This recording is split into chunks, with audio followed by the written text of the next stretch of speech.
Hello, everyone. Sorry about being late. Yeah, I'm over 6 minutes. I'm 6 minutes late or 7 minutes late. Anyway, who do we have on right now? Hello, Robbie. Hello, EAP123, Rusty, and Robbie again. How are you? We got 5 people on here. Hope you guys are doing well. This is the Ask Me Anything live stream where you can ask me anything, but don't expect that I entertain really dumb questions. Do you want to talk about sola scriptura? Not really. Hello, Kasha. Not something. Oh, you're feeling better, EAP123. That's cool. Why do you want to talk about sola scriptura? Like, what about sola scriptura? I mean, I don't know. Maybe I don't know. You want to debate sola scriptura or what? Theodore Ragnaberg, we meet again. It's a cold day today. Yesterday was very cold. We had icicles everywhere. It was freezing outside, and then in the evening time, it was absolutely freezing. Yeah, everlasting gospel. You know what, man? If you want to have a conversation about sola scriptura, fine. You want to do it now or when? AC/DC, dude, your AC/DC song got me in trouble because freaking YouTube told me that I'm not allowed to play AC/DC. Literally, they said that AC/DC has whatever record label or company. Oh God, Matthew. No, I you changed your name, Everlasting Gospel. Okay. I thought you wanted to talk about the death penalty. Hold on a second.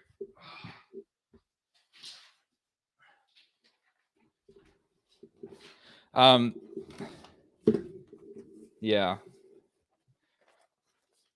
Oh, we can have a discussion if you'd like. I'm not going to talk as long as last time, though. We talked for like almost 3 hours.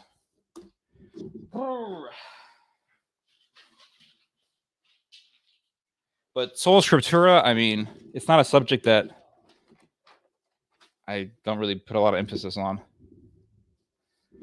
But you want to talk now or when you're driving to work like last time?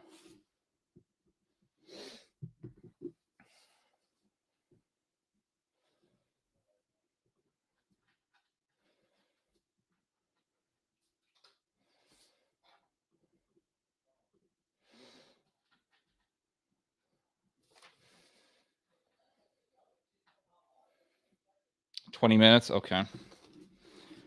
All right, guys, hold on a second. Let me just change my audio here. I haven't figured out how to record audio through the headphones. I don't know how, like, I got to figure that out. It's kind of complicated. Hello, Joshua. Let's see here. Okay, hold on a second.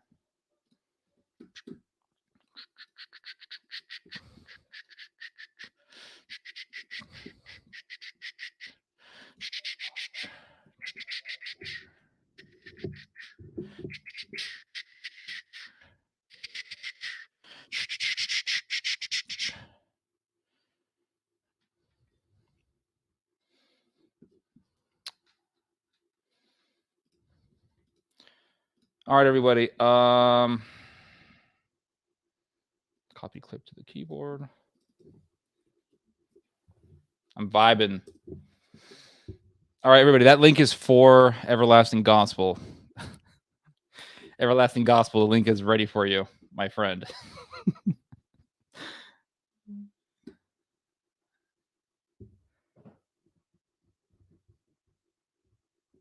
My friend. We're going to do this.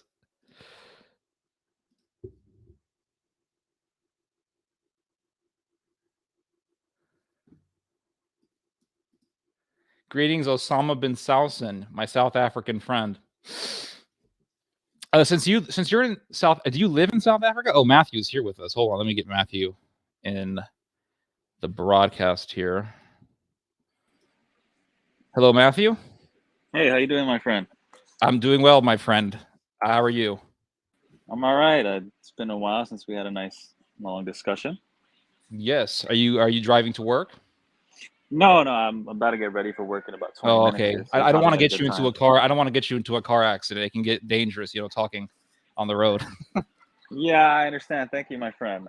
Yeah. So no, I was wondering what your stance on sola scriptura is, and do you believe that sola scriptura is a viable means by which to operate as a Christian?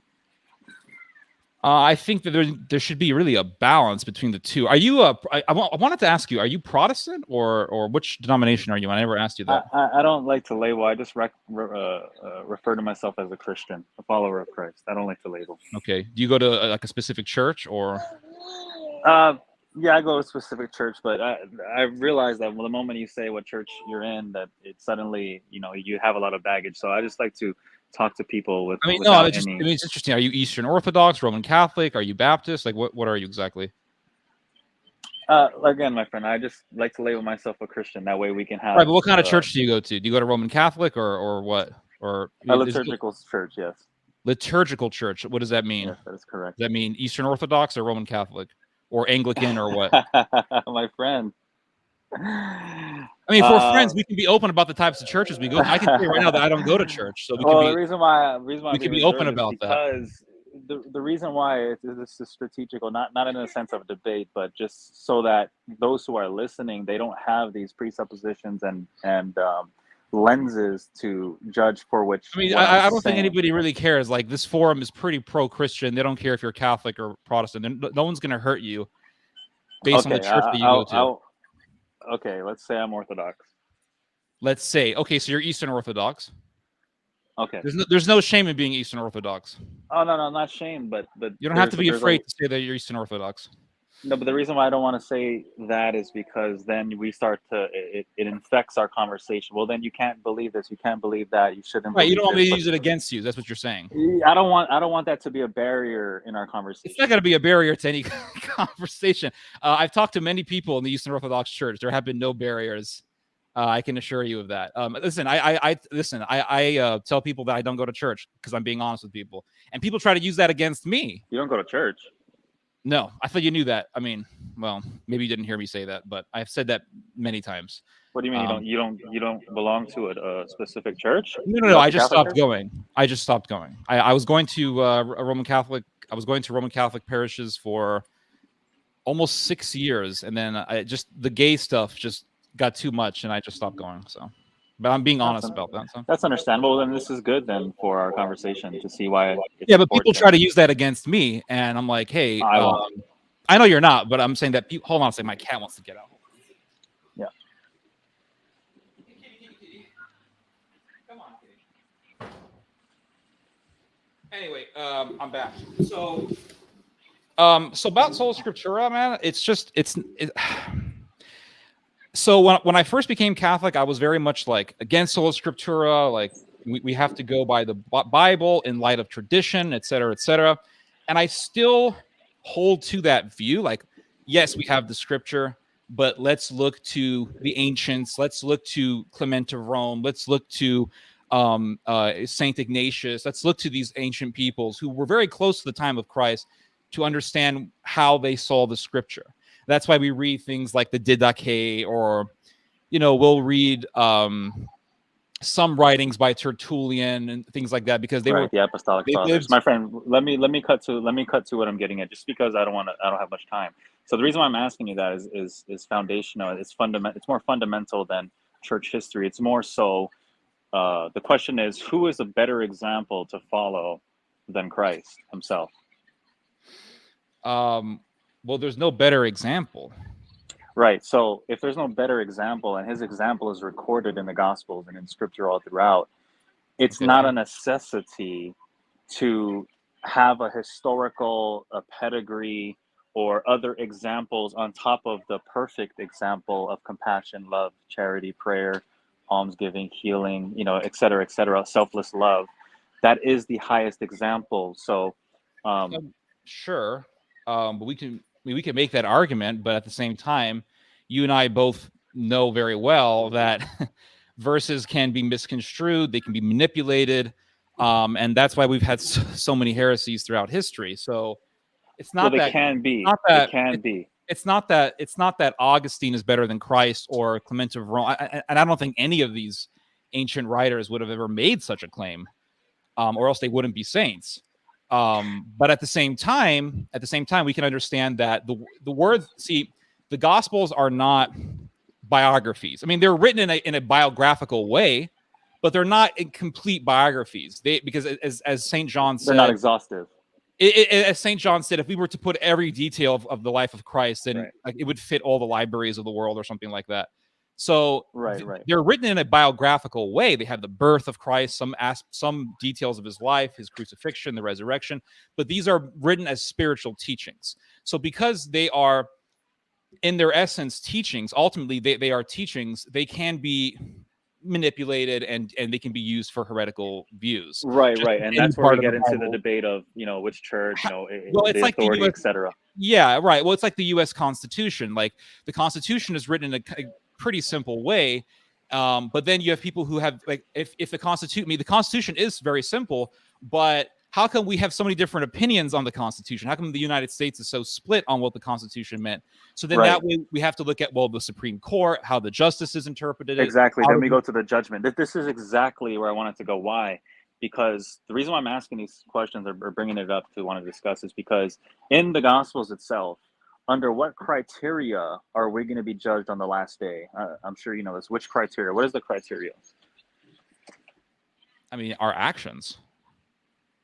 Can you give me some of those actions? I mean, evil actions, good actions. I think we both know what those are. Right. So when Christ gives his law on the Sermon on the Mount, and then after he concludes his teaching to his disciples, he says, "Whoever hears these sayings of mine and does them, I will show you what he is like." Right. And then he gives the example of the rock. And those, obviously, it's been interpreted by the fathers that the flood represented there is the flood waters of judgment.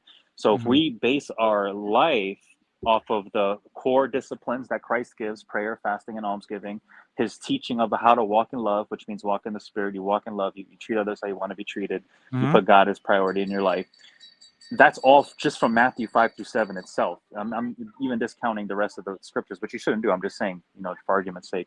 If all we have is the Gospel of Matthew, I would argue that the Christian is fully equipped to live out the Christian life. Okay. Because they're going to be judged off of their obedience to Christ's commandments, specifically Matthew 5-7. And at the end, obviously at the judgment, it says in Matthew 25 that we're going to be judged, the sheep and the goats, and the determining factor of someone's eternal damnation or eternal life is the way they treated one another, first and foremost, brothers and sisters in Christ, and then the other people in the world, based off of our charity. You don't see dogmas, you don't see doctrines, you don't see any of that in the parables Jesus gave. So my question to you would be is, would you feel confident in saying the Gospel of Matthew itself, without even the other scriptures, is sufficient to guide a Christian on a spiritual journey to salvation? Well, I would say that in the New Testament, it's pretty. I mean, are you suggesting that we just like take the Gospel of Matthew and just reject everything else, or just sever that one verse and just live by that? I mean, No, I'm steel manning the sola scriptura defense, or I'm steel manning the other way around. I think. Listen, I think the Christian life is very simple. Don't do evil things. Don't worship other gods. Don't kill people. Don't be evil. I think we can follow those rules. I don't think we have to get like overly complicated about it. It's not that complicated. Right. This is exactly my point. So then it's very cut and dry. Like it's very cut and dry. And this is like, I haven't really changed my position, but for example, people can get really technical about the Bible. Like people codify the Bible. And I see a lot of this in the Roman Catholic Church. I think in the Eastern Orthodox Church, things are a lot more simple. But in the Roman Catholic Church, they have the catechism, and everything is codified. And the catechism has changed over the decades. Catechism has been edited over the decades. And so, for example, it used to be, well, homosexuality is a sin. And then now they say, well, homosexuality is, it's a disorder, but at the same time, the inclination is not a sin. And we have to love these people. And they keep changing things. And then just yesterday, there was some bishop that came out, a German bishop who came out and said that we need to change the entire teaching in the catechism, in regards to homosexuality to change it so that we can say that we're in favor for homosexuality. So like the problem with codifying things and then relying on a system of code or a systematic apparatus of the Bible formed by men is that can be manipulated as well. That can be changed decades later or years later. So, I mean, I like the idea of keeping things simple. The Bible, the 10 Commandments, like G.K. Chesterton said it right. Either we follow the 10 Commandments or we follow the 10,000 laws made by man. And the 10 Commandments are pretty simple. Don't kill, don't commit adultery, don't worship idols, don't worship other gods. It's very, very simple. And as St. Paul says in Romans, every single law that has been written can be summarized as the law of love. Right. So if we have love, then we're going to follow things like justice. We're going to follow things like righteous morals, not because we're told to do so, but because we want to. And that's what the Bible talks about. That's where the Bible talks about the law being engraved in our heart. It's within us, not because we have this like sword on the back of our necks and we want to do it. I mean, that's what the law, the government law is for, but because we actually love God and we want to do charity. Remember what Jesus told the people in the temple? He said, you guys worship the letter of the law, but you don't follow the spirit of the law. And then he defines the spirit of the law as what? Charity and justice. So we have to, it's very simple. I know it's not complicated. Right. So I use that sola scriptura question to kind of, what is that word? To kind of get your juices flowing, not in the sola scriptura sense of the Protestant, but sola scriptura in the sense of this is what is reliable and unchanging in the apostolic churches that we can 100% point to as an example and as undebatable a doctrine, and obviously Christ's example. So when he tells us in Scripture what we're going to be judged off of, we know that if we're not practicing any of those things that he says not to do and we're obeying his commandments, if we're going to be judged based off of our obedience to him, then the doctrinal questions, certain dogmas, those things may be. Hello. Is my connection working? Connection's working just fine. We lost Matthew. We lost the guy. Matthew, we lost you. We lost connection. So anyway, I don't know exactly what his point is. Just taking Matthew and saying we have to follow this or what? Like the Christian life is not that. It's not complicated. It can be challenging, but it's not complicated. Oh, there he is. Hold on. Hello, Matthew. Hey, sorry about that. We lost connection there. I don't know what happened. Yeah, so my point was ultimately it was just to get your opinion on what you think about that. So if we're operating in an apostolic church, let's just say Eastern Orthodox or Catholicism, but we operate in those churches with Scripture as prime and as the ultimate source of example for us to live, because ultimately that's what we're going to be judged off of, is our obedience to Christ's commandments and how we treat with one another. If that's the case, then the other doctrinal debates and disagreements aren't as heavy and aren't as condemning as both apostolic traditions might. Are you okay? So if I get your point correctly, you're speaking of the doctrinal debates between the different denominations, like Orthodox, Catholic, and Protestant. The apostolic churches, yeah. So yeah, I actually understand. Yeah, I get what you're saying, and I agree with what you're saying for the most part. I mean, when I first became Catholic, and maybe you had the same experience when you first became, or I don't know, are you a convert to Orthodoxy, or were you born? Or I don't know. Okay, so how long have you been Orthodox? Not very long, about a year. Okay, so yeah, when I first became Catholic, I was all about debating Protestants. Maybe you saw some of my debates, I don't know, but I was all about like debating Protestants, writing articles against Protestants and Protestantism and all that stuff. And I still hold to, like, my position on Protestantism hasn't really changed. Like, there are definitely problems in Protestantism. There are definitely problems in Protestantism's history with, its founders, Martin Luther and etc. But at the same time, I've met Catholics who are absolutely wicked, and I've met Orthodox people who are wicked, but also Orthodox people who are very on fire for the Christian faith.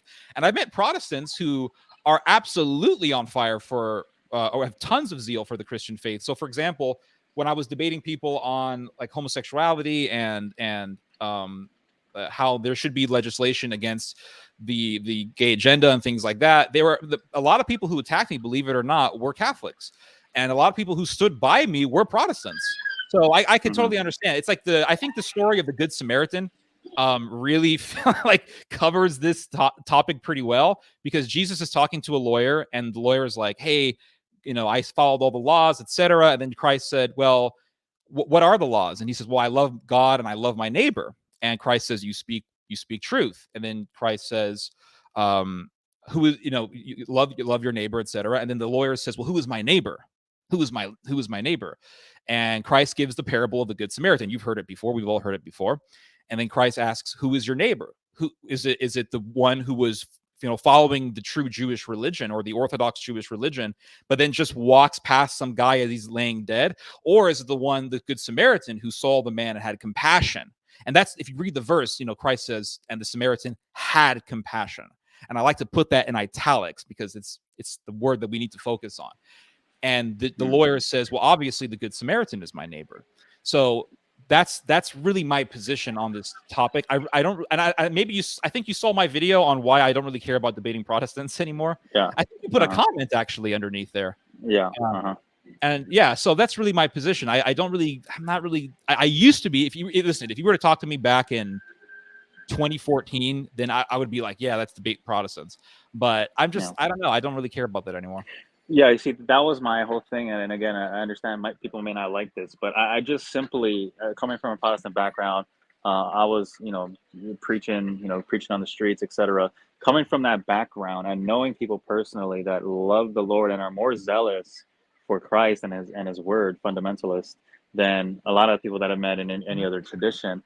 I can't discount, I can't sit there with a historical pedigree and on my historical high horse and, being part of the One True Church, whatever, and then say, well, that person, because he's not in this tradition of Eastern Orthodoxy, therefore, when he stands before the judgment seat, the criteria changes to, well, you were doing these things, but you weren't operating within the bounds of Eastern Orthodoxy. I don't feel comfortable saying that. Sure. And I sympathize with your sympathy. Right. So would you say then that the mindset of using the scripture, judge nothing before the time, we're all going to stand before the judgment seat of Christ, would you use that as a unifying factor between the traditions to say, well, hey, look, we disagree on these things? I would say we can have a unifying factor based on just the simple moral rules of the Christian religion. So, for example, if I see a Catholic who's going to communion every single Sunday and he's making the sign of the cross and he's doing all these right things, but then he supports gay marriage, then I meet a Protestant who doesn't go to the Catholic Church, doesn't go to communion, doesn't know how to make the sign of the cross, but he will stand with me side by side against the gay agenda. I'm going to say, you know what? This Protestant is my brother. This Protestant is my neighbor. This Catholic over here, he's just a devil. He's just a wolf in sheep's clothing, is what I would say. Right. Let me take it a step further. Let me go to the extreme route just to kind of see how far you would go with this, because I believe, again, I'm not a universalist. I believe that anyone who's not in the kingdom of God will ultimately be outside of the kingdom. Yes, I believe that. But let me give you the example here. Let me get your opinion. There's someone who is a Jehovah's Witness that is only exposed to Jehovah's Witnesses from the time they're brought up to the time they die. And they're zealous in obeying Christ's commandments. They focus their life on, they believe Christ is king. He is the Son of God, obviously not in the correct sense. But he stands before Christ as someone who has completely devoted their life to Christ, to serving him in his church. Would you say that Christ, in his infinite mercy, would damn them to hell because of their lack of understanding? So what I would say to that is I'm never going to emphatically say that someone is in hell unless I know like they were just pure evil to the end. But for the most part, if I see someone who's a decent human being, and they may not know the Orthodox doctrine, and etc., but I know they're a decent human being, I'm not going to sit here and say that guy emphatically is just burning in hell right now. Like, I can't make that judgment. That's just way beyond my own position as a human being. And again, when it comes to doctrine, I put limits on that as well. So, for example, if someone is a Christian or they go to a Baptist church, but they believe in the Holy Trinity, they believe in the resurrection. I'm not going to sit here and be like, well, that you have to be in the church or whatever because the church has its own issues. But then at the same time, if someone says that I reject the divinity of Christ, I'm going to be like, wait a second. Now that's a limit. That's a line I'm not going to cross. That I have a lot of reservations for that. I can't accept that person as a Christian simply for the fact that in St. John's, one of St. John's epistle, I think it's in his first epistle, it says whoever denies the Father and the Son is Antichrist. So that is where I draw the line definitely on that. Okay, yeah. So this is kind of a mental exercise I was doing with because reading Matthew 25 and seeing the judgment and how he separates the nations and I was thinking, okay, Christ is king, and when he returns as King of Kings and Lord of Lords, he gathers the nations, and those who were treating him, serving him as king, ultimately would be the determining factor, or would it actually really come down to dogmas and being in the bounds within a certain church? And I was thinking, personally, again, I wanted to get your opinion on this, and I'll let you go. I can't, how I know God from the scriptures and from experience, I can't imagine him sending someone to hell that devoted his life to serving the Son. Again, I don't know though. But it's like I can't make the emphatic declaration that that person's in hell, just as I can't make that emphatic declaration that person's in heaven. You see what I'm saying? It's just it's a difficult position. It's not a difficult position. It's just a position that I can't really take, except for extreme circumstances. Yeah, I guess this it kind of pushes the question back in my mind to, okay, well, how serious are the dogmas? Because obviously in the Catholic Church there's dogmas, the Orthodox Church there's dogmas, and they're very strict on those certain dogmas. I get that. So for example, in the Catholic Church, it's considered I don't know if it's the same in the Orthodox Church, but in the Catholic Church, it's considered a mortal sin to not go to church on Sunday. So if somebody misses a mass and then they don't confess it, but then they die, like that, am I going to say like that person's going to burn in hell? No, it's not my position to make that judgment. It's completely beyond my position as a human being. So yeah, but I wanted to ask you something because I know you got to go. Sure. So in our last discussion, we talked about the death penalty. We for like almost 3 hours, and I brought up the thief on the cross. And I said that the penitent thief, and maybe you've watched my recent videos where I've been talking about this, penitent thief says that we are deserving of this punishment, which is capital punishment in this case. And then, of course, you didn't agree with my interpretation, which it's not really my interpretation, but you didn't really agree with my argument. And hello? Yeah, I can hear you. You got muted for a second. I don't know what happened, but and then but also in the gospel, in the book of Acts, the Jews are trying to get St. Paul prosecuted by the Roman government. And St. Paul in Acts chapter 25, St. Paul says this. He says, "For if I be an offender or have committed anything worthy of death, I refuse not to die. But if there be none of these things whereof these accuse me, no man may deliver me unto them. I appeal unto Caesar." So even even St. Paul himself said that if I have done anything worthy of death, I won't resist the death penalty.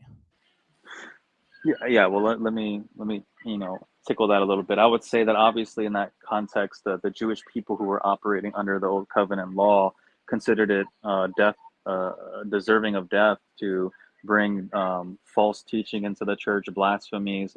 Those are the things. But he was trying to get the Jews were trying to get the Roman government to punish him, and he's saying, if I have done anything worthy of death, I'm not going to resist it.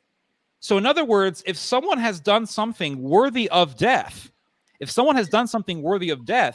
they should accept it if they truly believe in justice, and they're not going to appeal their death sentence and all that nonsense. Well, I would take it as, I wouldn't take it as that way. What I would say is, like, from personal experience, if someone's accusing me of something, I would say, hey, look, if I did it wrong, then yeah, fire me. If I did that, then yeah, go ahead and fire me. Sure. But if I didn't do that, so I would go to the extreme in my words, because I'm but even in that statement, you're saying if I've done something worthy of being fired from my job, then I should be fired.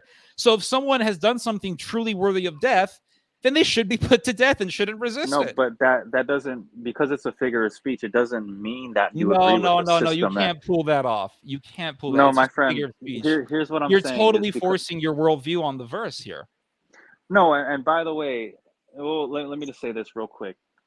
In that context, Paul was being brought the same way Jesus was, Lord Jesus was, and the same charge was laid against him. He's stirring up, he's teaching false doctrine, he's blaspheming, he's saying there's another king.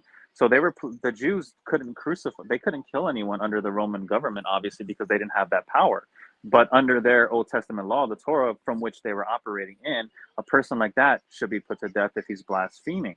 So they had to appeal to the Roman He government was under which they were. fine, but St. Paul was referring to actual capital punishment, because if you read in the same chapter, in Acts chapter 25, verse 27, there's a letter from from a Roman official by the name of Claudius Lysias, and he says that I'm not going to read the whole thing, but he says that the Jews accused him of breaking certain laws, et cetera, et cetera. And then in this same letter, it says, I found out that he was accused concerning questions, et cetera, but had nothing charged against him deserving of death.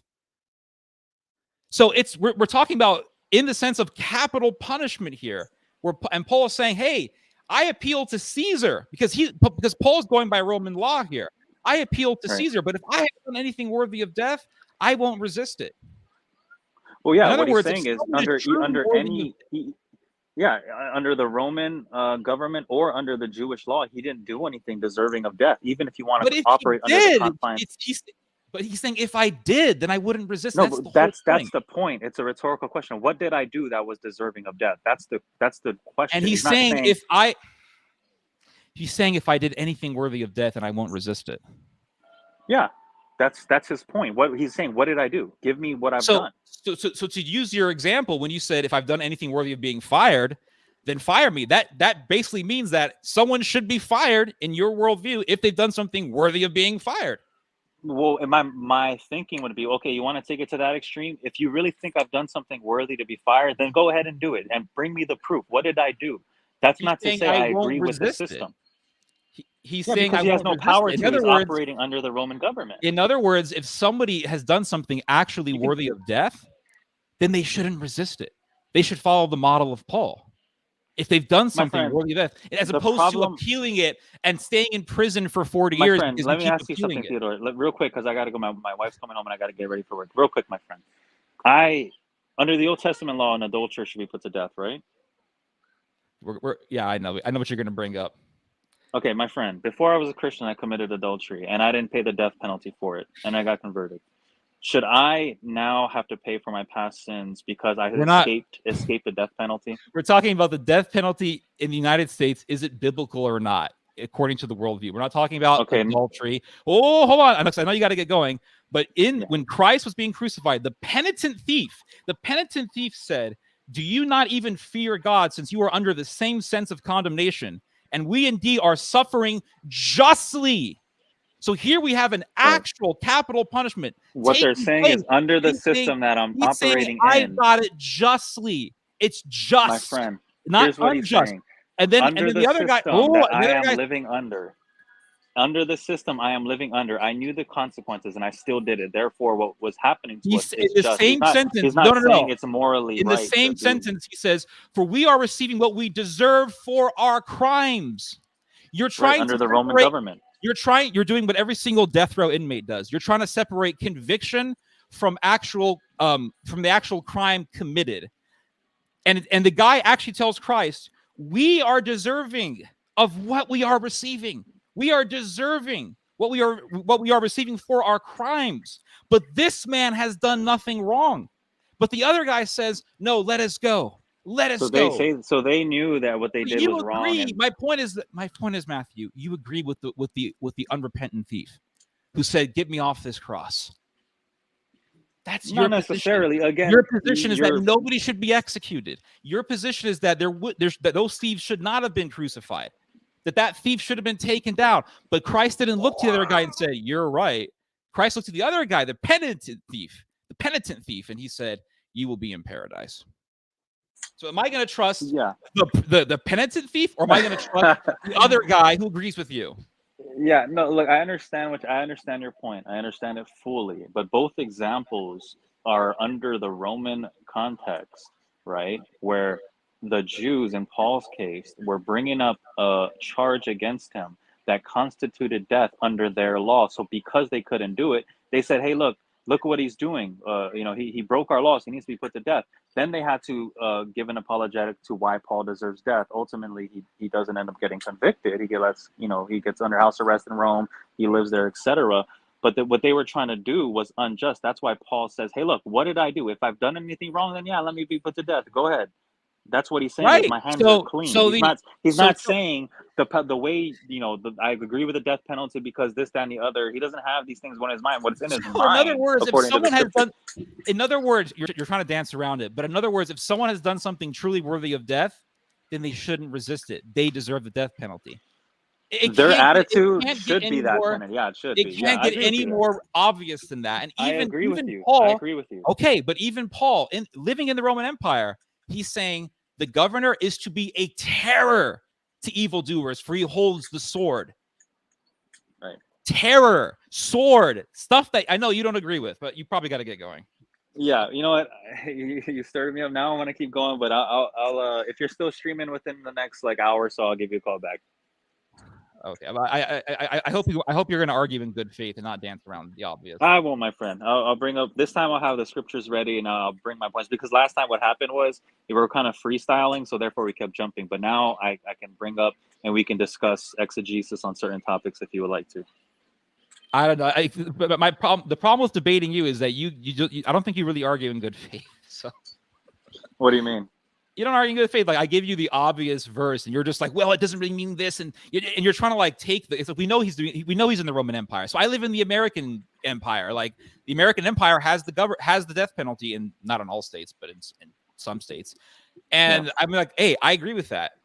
And I mean, even by your own logic, there's abolitionists are wrong for saying that we should get rid of the death penalty because it's like, hey, death penalty is here, and Paul didn't resist it, so. Yeah. Okay. It's Let me real quick. I'll leave this. I'll leave it with this. If you're living under a system that has a death penalty and you full well know that, and you still do the thing that is worthy of death, then that is a just punishment because you're under that system. You have no control over it. That's what I would say. Yeah, but the death penalty is righteous even in that context. It's righteous. Well, on the good faith part, I would say this, that because we may have differing opinions on certain interpretations or contexts, that doesn't necessarily necessitate that the faith in which I'm operating is void. It's just that I'm coming from a different perspective. There's a different lens of scripture I'm looking through and tradition that informs my opinion. And you may not agree with that, but we come from very different worldviews when it comes to justice. Right. And I honestly, I consider your position to be evil. That's my. I'm not. Yeah, your position is evil. Well, yeah. Let's talk about it, man. We'll talk about it soon. How long are you be streaming today? For a few hours. But right, well, if I'm again, I really don't want to have this discussion if we're gonna be dancing around the obvious. It's just annoying. No, we don't even got to do it online either. If you want to have just the conversation offline with just using the scripture, we can do that as well. Okay. Well, do you there's an email on my website, shoebot.com. All right, man. I'll email you. I'll check it out. All right. I'll see you. All right. Bye-bye. Okay. This guy, he just dances around everything. And it's like, okay, here's the verse. Here's it right here. And Paul's like, if I'm worthy of death, I ain't going to resist it. It's almost like he's agreeing with the death penalty while he's not. It's not a good faith position. It's an annoying one. I really don't want to have a conversation with them, to be honest with you.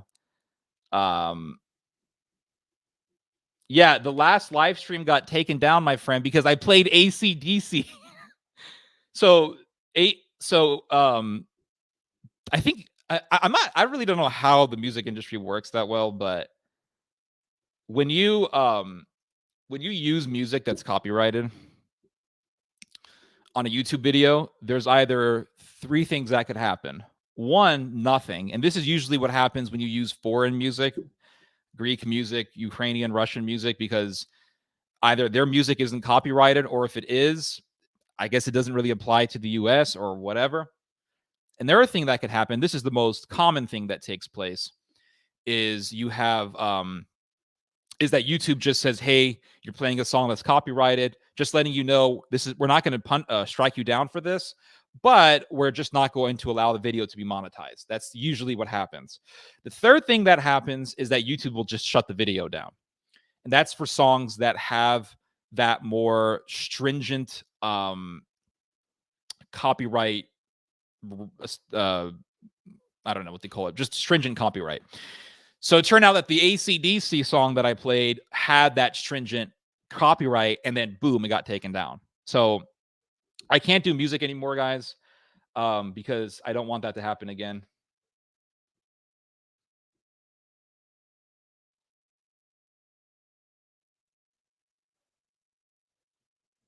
Yeah, yeah. Some of them were blocked, some of them weren't. That's what happens. Música, it's okay. It's like Spanish, música. Romanian is pretty similar to Spanish. How long were like Matthew wanted to talk about sola scriptura? I wanted to talk about the death penalty with them.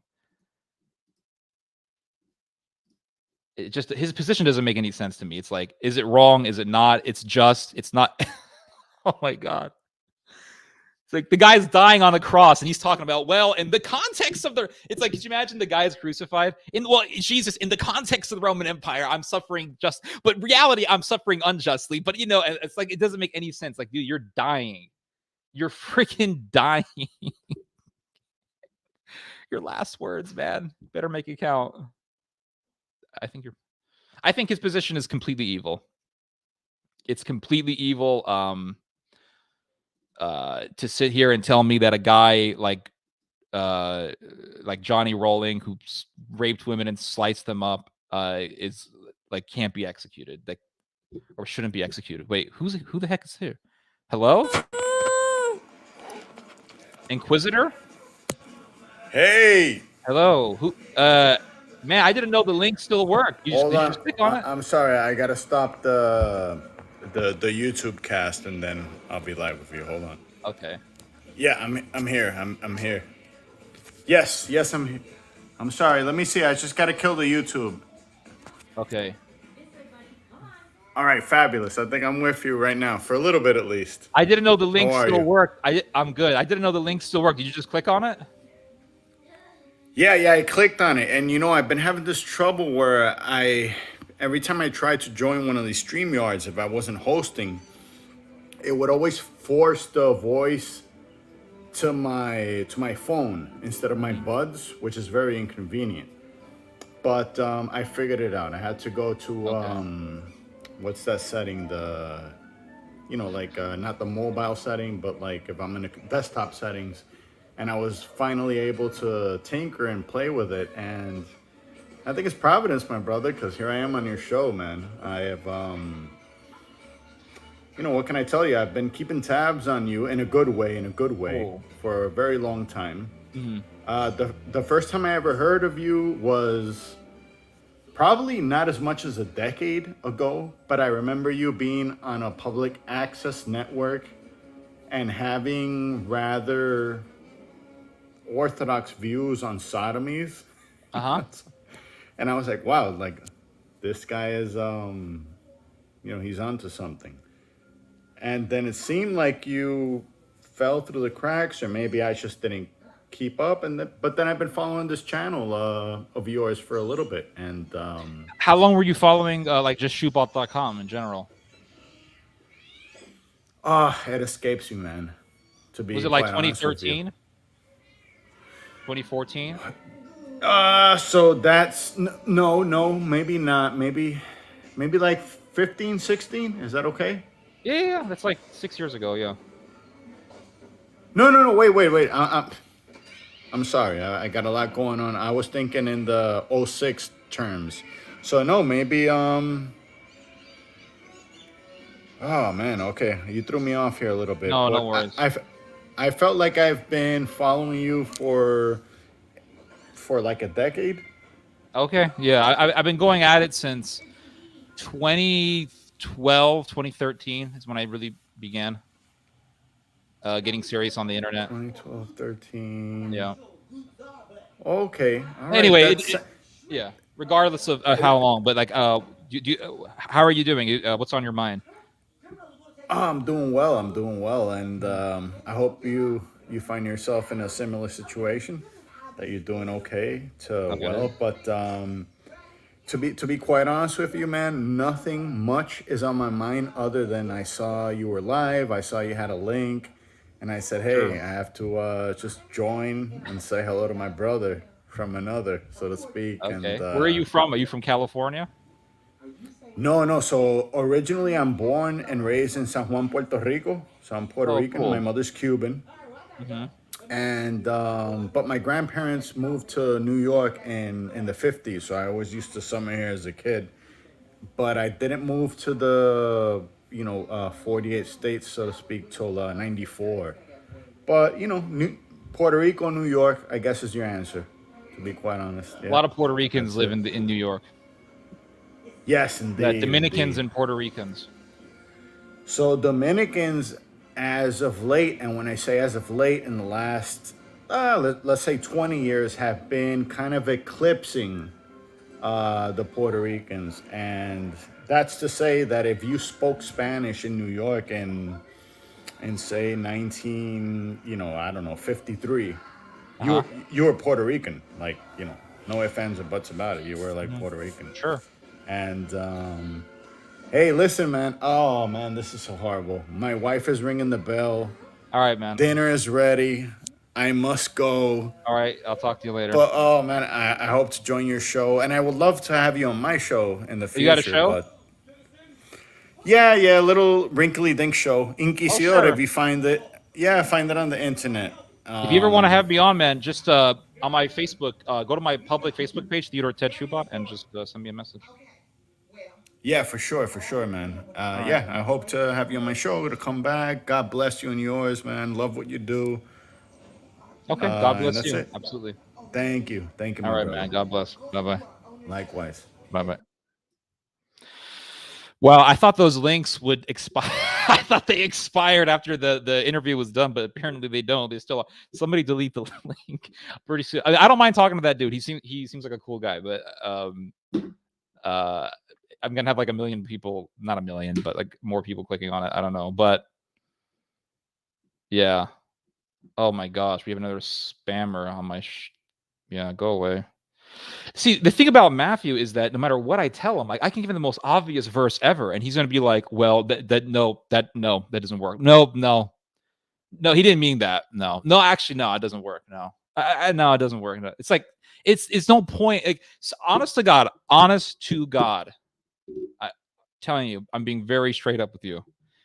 I've never debated with. The last time I debated with someone like this was when I was in debate class, and my debate teacher he debated this way. And that was debates. That was debate class. Other than that, I've never met anybody that. Well, hold on. Yeah, actually, I did debate. I actually did. I met a youth group pastor in Missouri years ago who debated just like this guy. So not the first time I've talked to someone like this, but honest to God, all the debates that I've seen on YouTube, I don't see people talking like that all the time. Even like Ben Shapiro. Ben Shapiro, I'm not a big fan of Ben Shapiro. To me, I think he's just a fast talker. But Ben Shapiro, I mean, when he's told about something that's true, that's obvious, he's like, yeah, that's true. I've never debated someone like this on the internet who's as bad faith as Matthew. This guy is just bad faith. He's bad faith. I don't know what else to tell you. But anyway, forget that. We're done. End of the subject. Yeah.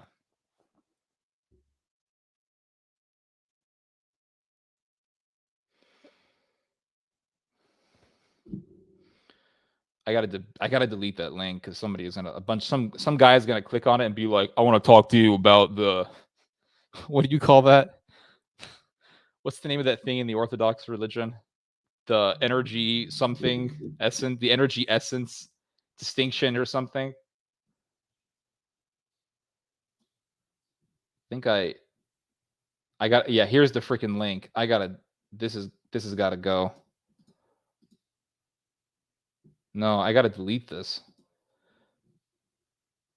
Yeah, it's deleted now. Wait, no, it's not.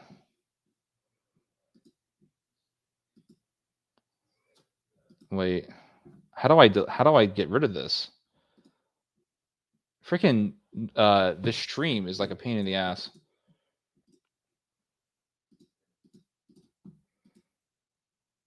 I can't just delete a comment. This is the problem I have with StreamYard. Energy, yeah. Do you believe in the energy essence distinction? I'm like, oh no. Yeah, this is a nightmare.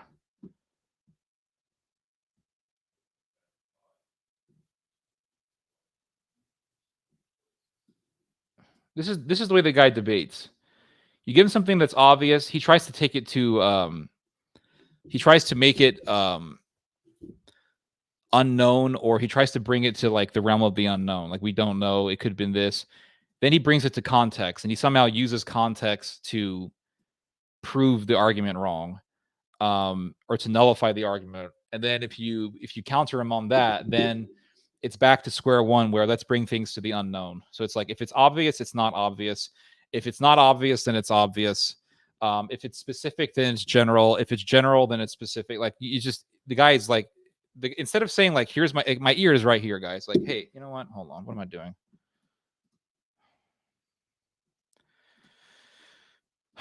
If it's like, my ear is here, the link is not deleted.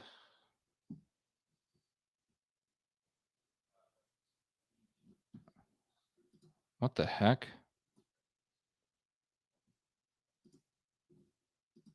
Somebody else just popped up. Oh my gosh.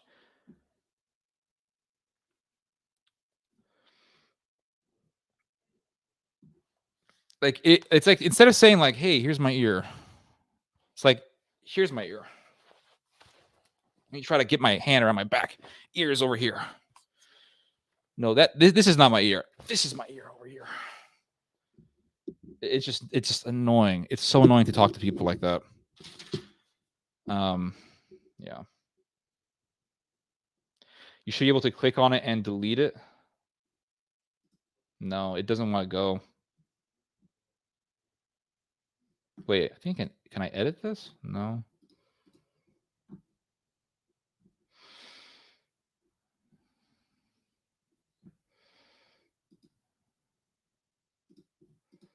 I can't get rid of it.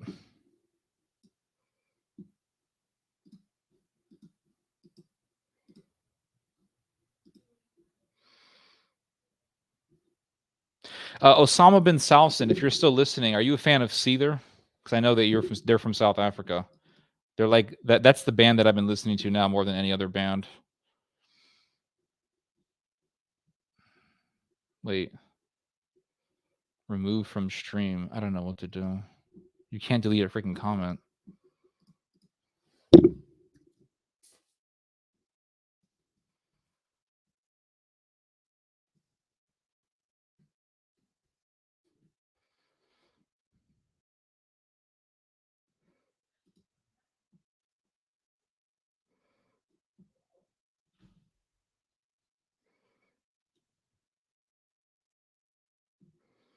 I don't see anything. This sucks.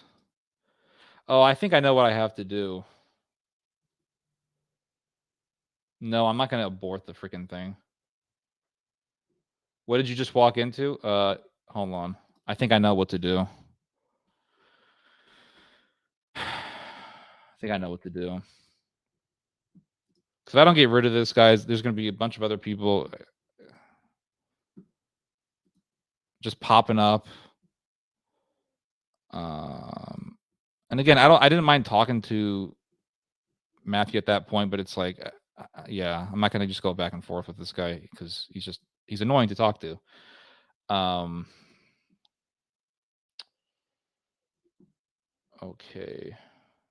Okay, so this is how I do it. I got to do it from YouTube, actually. What a pain in the freaking ass.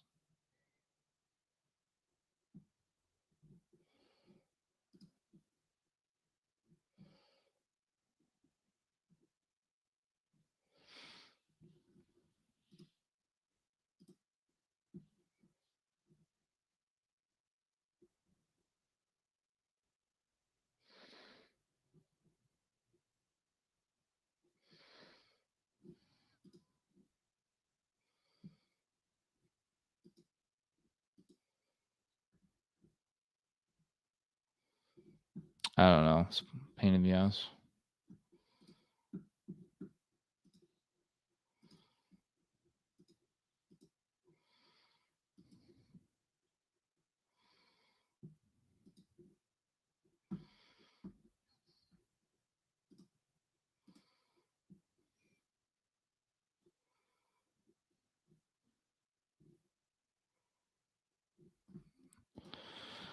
Yeah, I got.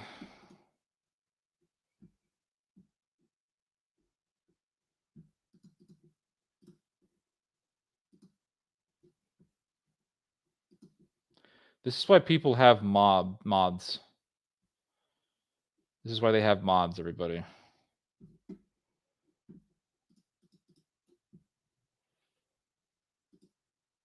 I gotta have. I don't know. I think I should have a mod. I think I should hire somebody.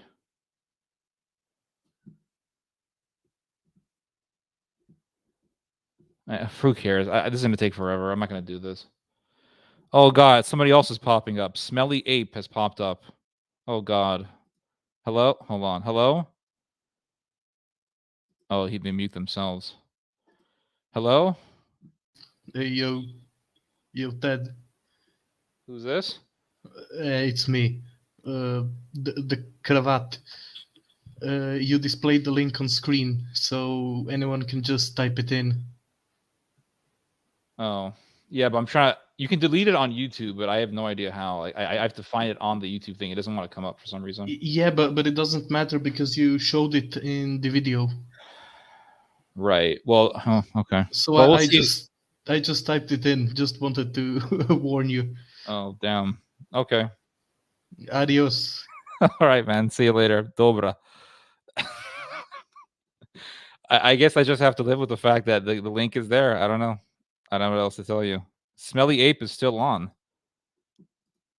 Oh, you know what? Who gives a shit? Who cares? Anyway. So, what do you guys have to say? There he goes. I can't play music anymore. This sucks so badly. I can't play AC/DC. Stop giving me AC/DC stuff to play. That stuff sucks. And the idea of like he didn't want to tell me what church he went to, like, dude, stop that. Come on. It's just too much bullshit. I don't like the way he thinks, that guy. If someone say, Ted, what religion? I'll be like, oh, I consider myself Catholic. I still believe in the praying to the saints. I believe in the communion. And it's like, I will never sit there and be like, well, I'm not Catholic. No, I'm just I go to the church. I don't want to. Just stop being a coward, dude.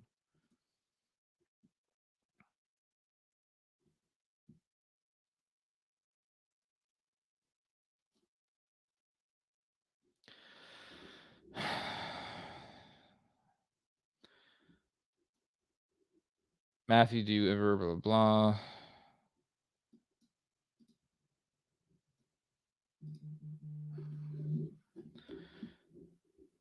Christians today are so demoralized that they will ally with anybody who holds the most common sense if that person is anti-Christian. I wouldn't go that. I mean, I wouldn't do that. There's definitely limits that I have, which is why I'm not a huge fan of Jordan Peterson. Yeah. Charlemagne. I don't call him the God. I don't the guy. If somebody calls himself God, I'm not going to address him by that title. That's just insane to me.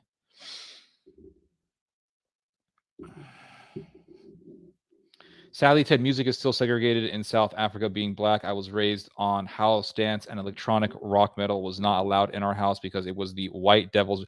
Oh, okay. But But regardless of that, I mean, are you familiar with Seether? Because I know that the singer and the guitarist or whoever he is from South Africa. I think they're an amazing band. I know that they have made some songs that aren't wholesome, but for the most part, their music is really good. Yeah, I don't think the Serbian nationalist stuff has any copyright. I wouldn't even call him Charlemagne. Isn't his last name like Jenkins or something? What's his real? Hold on. What's his real name?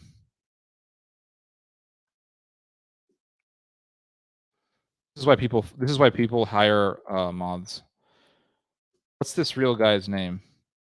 Leonard. You know what? His name is Leonard. That's it. Leonard. What's his last name? McKelvey. Leonard. If I ever went on that guy's show, I'd be like, yo, Leonard, man, what's up?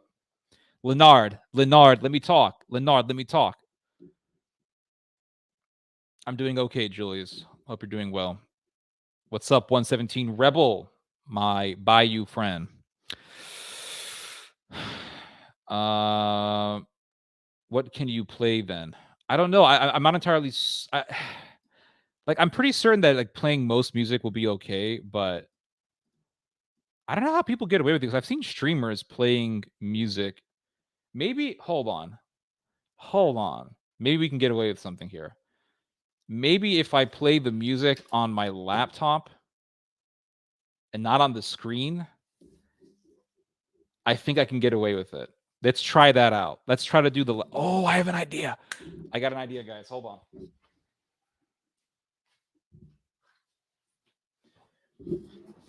For those of you who think that I'm like a boomer who doesn't understand technology, this is an UNS speaker. Don't let its size fool you, okay?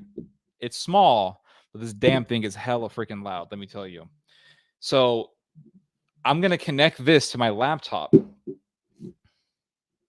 And then what we can do is we can play the music on my laptop separately from the big screen, and I could just listen to it on the laptop, just like I'm listening to music on the radio or something like that. So let's try to do it that way. YouTube isn't going to, you're not going to get a strike for playing music. Like, I don't think music ever does. I don't think YouTube ever does that. YouTube does. YouTube strikes you if you break their terms of service. So if you say something racist or something like that, then they're definitely going to get on you.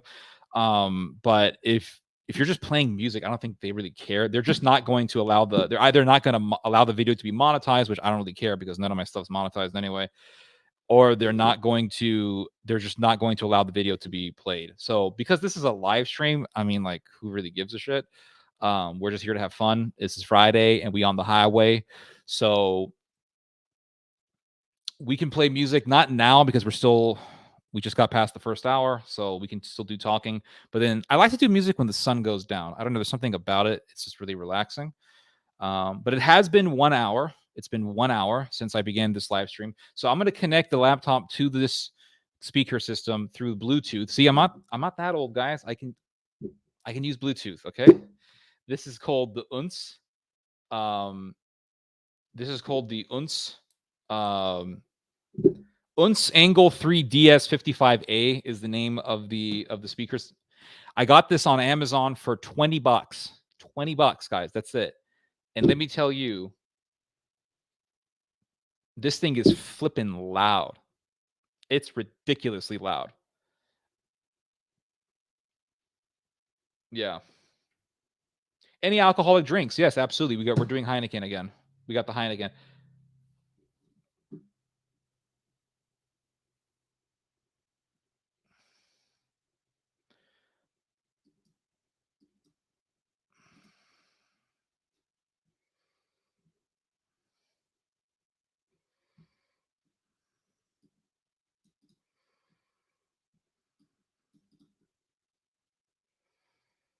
Beef stroganoff. Awesome. This is your most autistic stream. What makes something autistic? Is it like fast and crazy or what? Like what?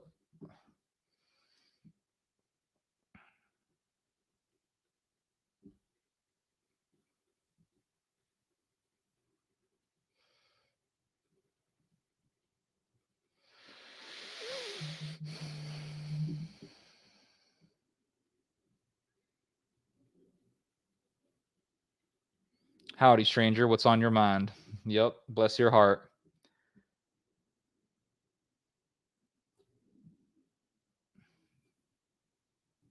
Did you guys ask me any more questions?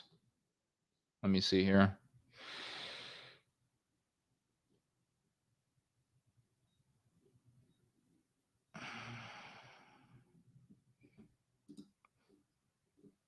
Heineken, absolutely. Is Heineken popular in Europe? I know it's a Dutch beer, but is it actually popular in Europe? That's the question I have. Do you limited government model of government minarchism? Does it work for a nation? I have no idea. Thea, what's minarchism? I don't know. Thea, if you're ever interested in wanting an American Civil War experience, I highly recommend War of Riots. Yes, I have seen the gameplay for this. It looks very good. The problem is I don't have a PC. Theo, have you read E. Michael Jones? No, I have not. You should do a stream with your dad on. I agree. We were actually talking about doing that yesterday. You have to get rid of it in YouTube. Yep, I know. I'm telling you, $20, and I've never had any issues with it. I've had it for almost a year now. Almost a year? Yeah, I would say I got this in early 2021, and this is beautiful. This thing is huge. I've had this thing. I've used it outside when I work out. I've used it in my house. And it lasts for days. Like, it's rechargeable, so you just charge it for like an hour or something, and I don't have to recharge it for days. Eventually, it goes out, but I like to usually charge it every 3 days. But it's just a really good device. It feels strong. Just be careful when you're buying cheap products. Understand that it's cheap and it can probably easily be broken. So just be careful with it. Like, don't throw it on the floor or something like that, or just like lay it out anywhere. Like, make sure it's in a safe place. No cats can break the charging cord. And you'll have it for years, this thing. So the audio is very clear. Very clear. You'll hear it. I'm gonna play it. I'm gonna play it from my. So I'm gonna do what I'm gonna do, guys. Is I'm gonna play it from my laptop. That way, it's on a different computer. The sound's coming from somewhere else, and then I'll play it loud using this device, and then that way, you guys can hear it pretty well. So, dang, wish you. Is the audio okay? All I can say is that Swedish vodka is extremely good. America was founded as monarchist country. Okay. I guess, the American system, I think, works pretty well for the most part. It's just because we have just so many different beliefs. We're so divided politically that there has to be legal representation to keep everybody happy. So just listen to obscure music. Yeah, that always works, actually, especially foreign music. Believe it or not, one of the toughest copyrights that I've ever dealt with was for an Italian song. I used this one Italian song years ago, and damn, like, they would not let me play it. They kept muting the video. So, like, I'm not using this song. That's it. I had to just, yeah. But please, no more AC/DC. For the love of God, don't use AC/DC.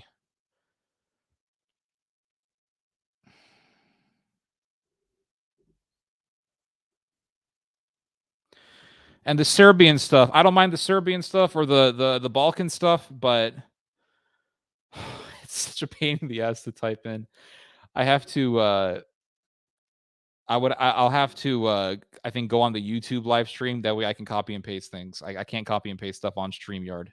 America was founded by, you know what? You know what I'm thinking, guys? I'm thinking I should just get rid of my StreamYard account. What's the point of having if I want to have a guest on? This is what makes StreamYard. This is what makes StreamYard good. With StreamYard, I can schedule my live streams really easily, right? So I can just go say I'm going to do a live stream at 4 p.m. Or 5 p.m. Eastern time. Bam, bang, get a bang, and then everybody knows about it. If I want to invite somebody on, I could just put the link up, and then the guy clicks on it, and bam, the person's up, and it's really easy. But the downside to StreamYard is that it costs money. And then secondly, if I put that link up, anybody can click on it, as I just found out. And then you have people who are like, I want to debate you on this, but they're just like so bad faith that they can't just simply concede that something is very obvious. If you think ACD, you should listen to Drum Bun Instrumental. You listen to Metallica. I used to listen to a little bit of Metallica when I was in junior high. Then I stopped when I discovered Nickelback. I love Nickelback's music, by the way. Send it in an email or a personal message. Then I would have to get the guy's email address. Like, hey, what's your email address? And then nobody wants to share their email address, and it's just a pain in the ass. But okay, guys, it's been over an hour. I'm gonna get myself a Heineken. Hold on a second, guys.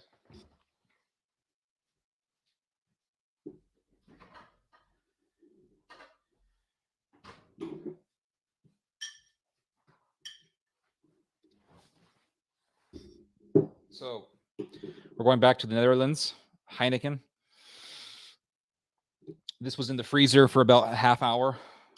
To open it, I will not be using German technology. I will be using a Milwaukee, which is American technology. We're using American technology. So let's see the difference between American technology and German. So let's see how easily this thing opens, guys.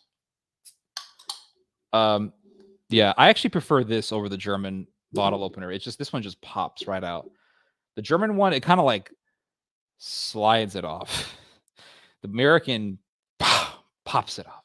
So let's give this a taste. This was in the freezer for 30 minutes, then in the fridge for over an hour. So an hour and a half of being chilled. So let's see.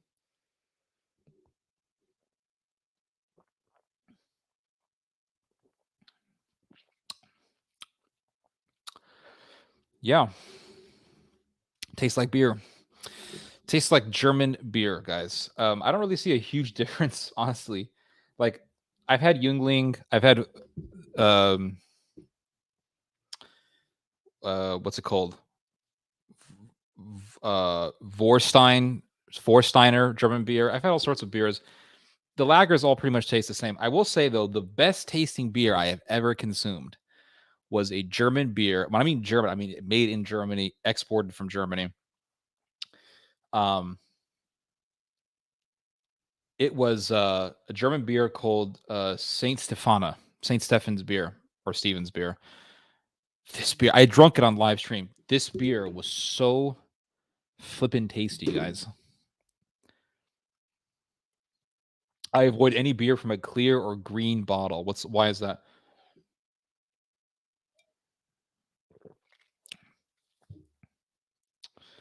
Romanian, what do you want to talk about? Let's talk about Romania. So tell me, why did your parents leave France or leave Romania and then move to France? Why is that?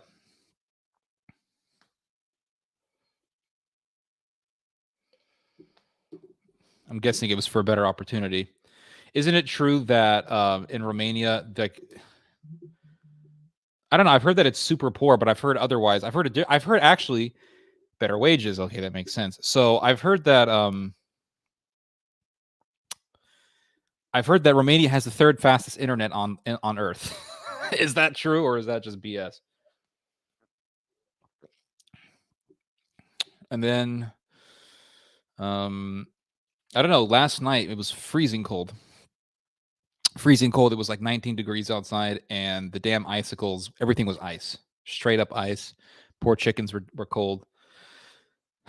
See, in America, we have some of the worst internet on Earth, especially where I live. We have some literally third world internet here. My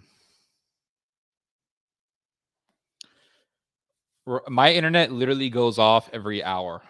At least every hour, my internet will go off. Not even that. Maybe every like 30 or 45 minutes, my internet will go off.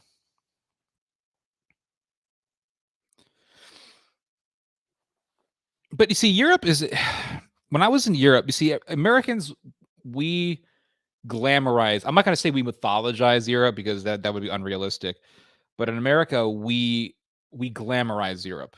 We glamorize Europe. Like, for example, pretty much every single documentary that's broadcasted in the US will have an English guy doing the narration. We look up to British people as super intelligent. Like, we love how British people, especially English people, we love how English people argue. We love how they debate. We love how we think of English people as being like way more witty than we are. We glamorize Europe. And so like when we think of Italy, we think of pasta on a, eating pasta on a table in a cafe somewhere and shoving it into our mouths and drinking the finest Italian wine and blah, blah, blah. And then when we think of France, we think of like, oh, the Eiffel Tower and everybody's romantic and blah, blah, blah. We think of England, we think of the Beatles, and we think of pretty British girls and etc. And then American women, they will melt over an Englishman's accent. And Scottish guy, I don't know, but English, yeah, they will. And we just glamorize it all the time. I guess because it's different. But then if you go to Europe, I mean, all that stuff just flies out the window in your first day. I remember like my first day in Italy, getting off the plane, as soon as you got off the airplane, it was super hot. It was just as hot as the American South. It was hot. You get off the airplane, and then you go into the airport, and there's no air conditioning. It's literally a sauna inside. And then you got some guy coming over saying, "Hey, tourists here, Italians here, blah blah blah. Okay, fine, get on the line." You wait. You go through this long ass freaking line, and then you finally get yourself off the you get your luggage, and then you get out of the airport, and then you're like, okay, now what the hell do I do? Well, you got to get yourself a ride. Okay, so I have no car. I don't know what the hell I'm doing. So what do? I go to the vans, and I say, hey, I need a ride to this place in Rome, and the guy's like €75, 35. And I remember there was some Italian guy who was like €60 or something, 65. And then this Italian woman comes over, and she's like, I'd do it for €45. I'm like, okay. So, you get on and then you get to the hotel, and then some Sicilian woman ran this little, it wasn't even a hotel, it was like a motel, really, really small place. And it was advertised as, yeah, it was advertised as a hotel for Catholic pilgrims. So if you're Catholic and you want to visit the holy sites in Rome, if you want to, visit the Vatican, blah, blah, blah, then you come to this hotel, or as if it's different from any other hotel. But it was just a really small, dinky hotel. It was okay. Like, they had breakfast for you and everything. It was okay. But they're like, hey, it's €60 a night for a room. Wait, what? €60 a night. The Sicilian nun told us that. €60. So then, when I got back to the States, we looked up the actual price for this place, and it was €30 a night. So this woman was charging us double. It's like everybody's trying to rip you off. In fact, she said it's €60 for each person. What?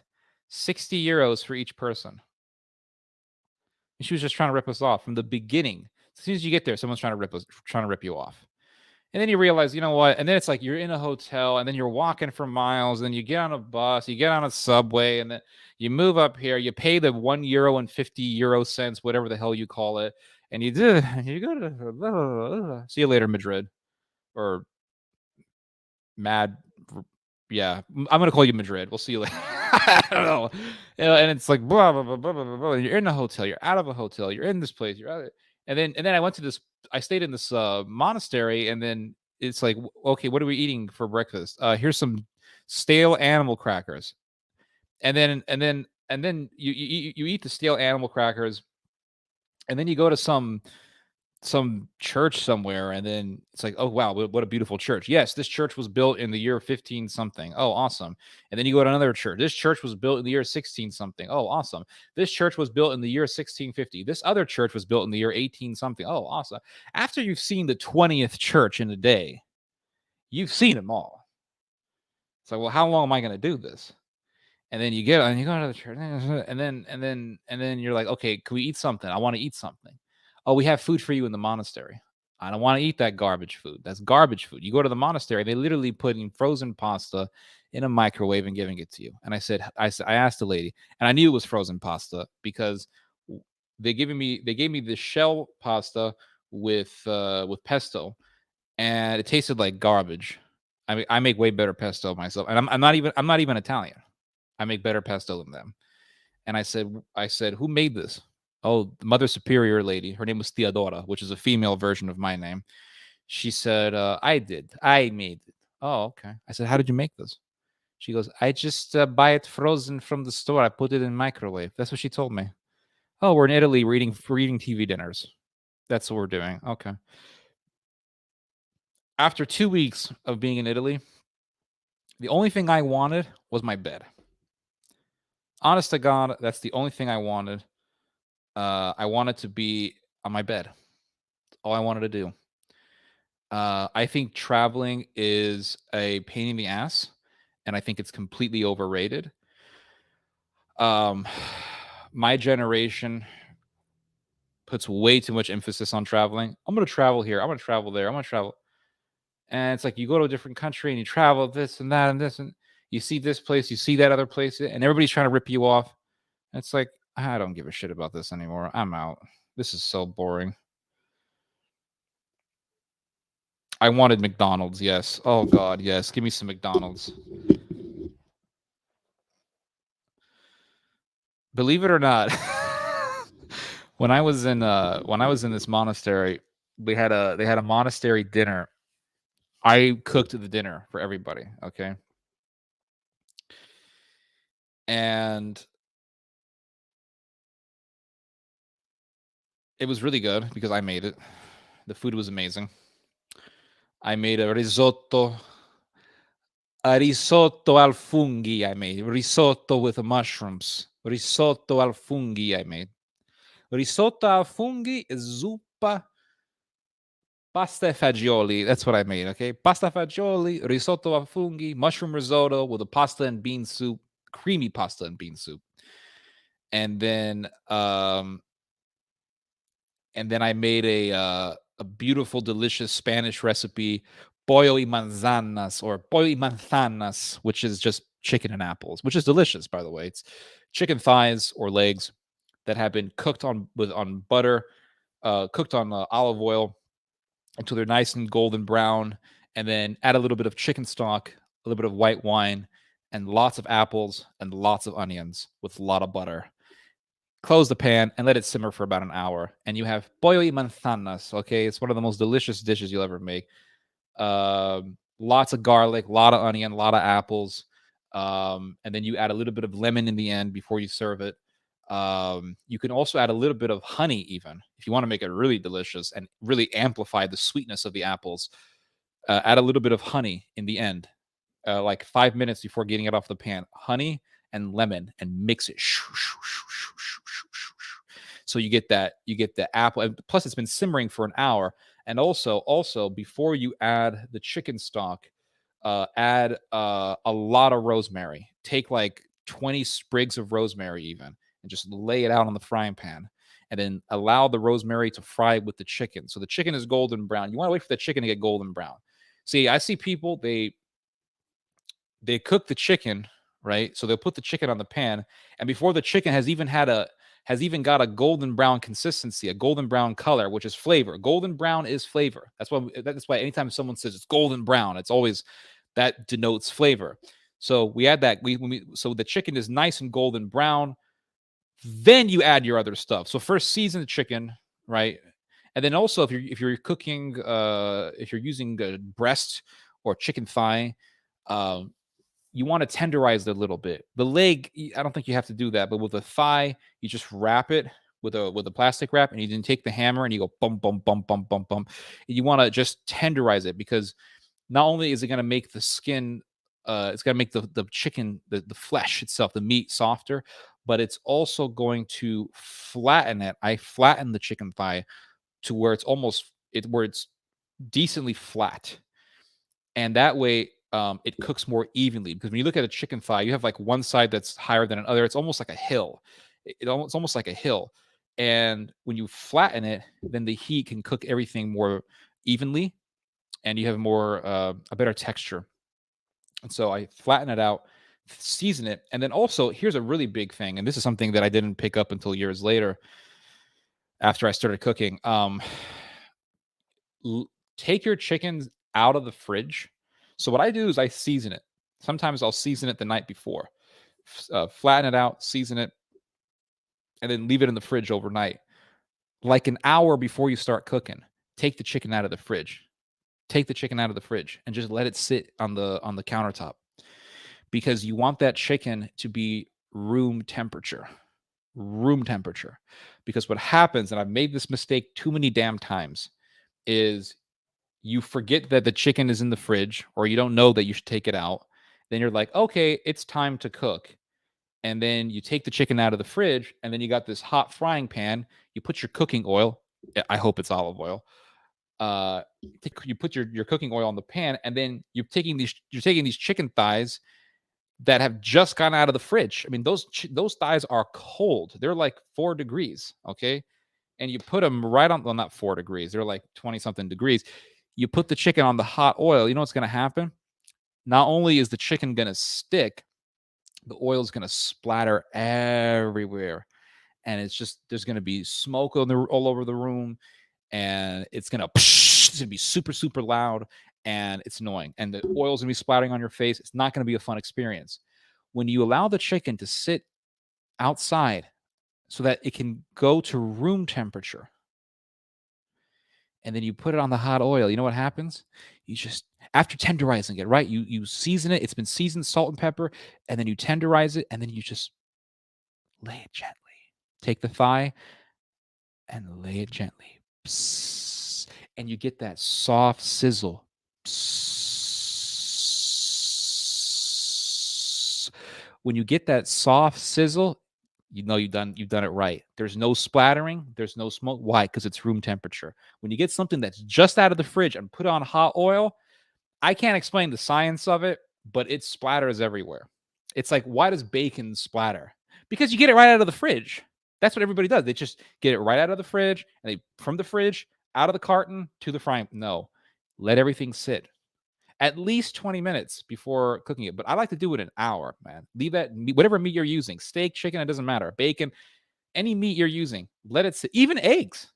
I've had this problem with eggs where I'll get the egg right out of the fridge and I'll crack it on the frying pan, and it splatters. Why? Because the egg just got out of the fridge. But if you let that egg sit outside for a bit, 10 minutes or so, then you lay it, but I usually don't do that with eggs, because when it comes to fried eggs, I have to be in the mood, and I don't really plan out my mood for eggs. It just comes spontaneously. So that's, plus egg doesn't take that long to cook anyway. So it's, even if it splatters a little bit, it's not that big of a deal. But when it comes to meat, doesn't matter. Bacon, steak, chicken, whatever, it has to be warm, room temperature, and just lay it out. Psst. That frying pan can be as hot as hot. It can be as hot as hell. Don't ever put butter on a super hot frying pan. That's another abomination that we do all the time.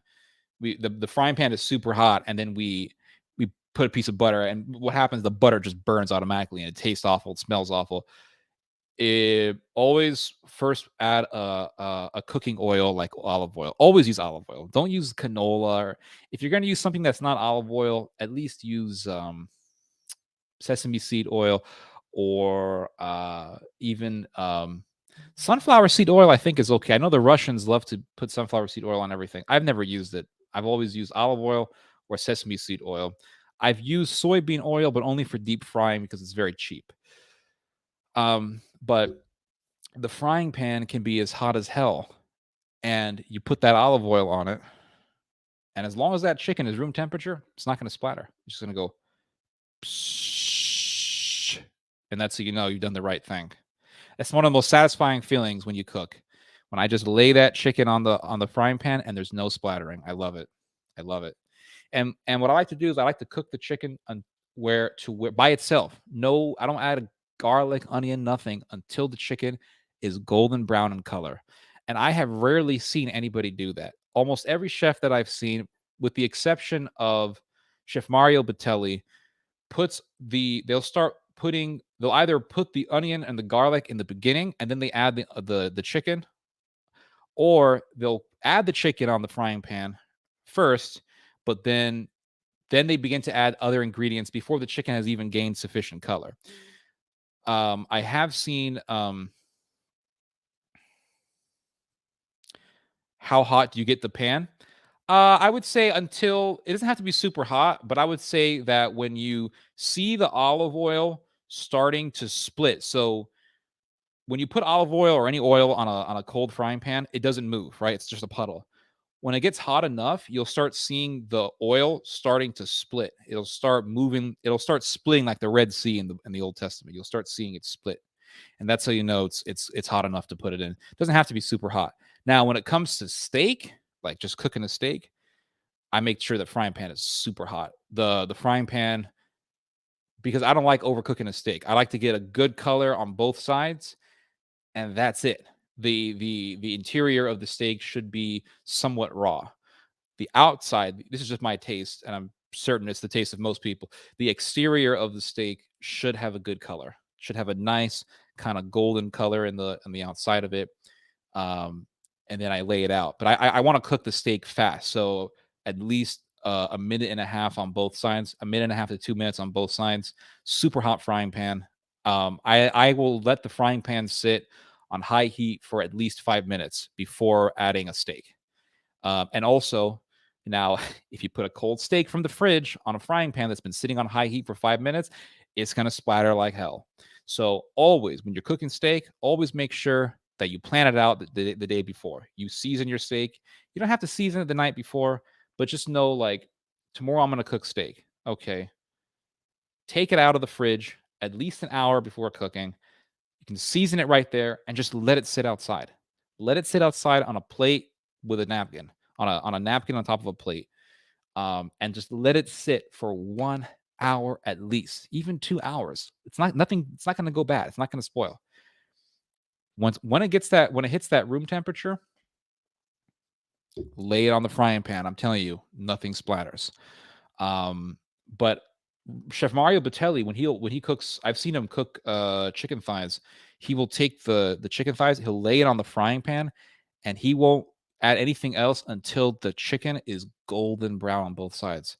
And that's how you can ensure flavor. So I wait for the chicken to be golden brown on both sides, and then I add onion, mix it up, garlic, mix it up, and then a lot of rosemary. I'll take like 20 sprigs. This is why if you're gonna grow a herb, at least if you're gonna grow one herb, I would say parsley and rosemary on top. The great thing about, they're not the best tasting herbs. Seriously, parsley is not the best tasting herb. It's it's probably the most utilized of the herbs because everybody puts it on their, every chef puts it on their dish before they serve and everything.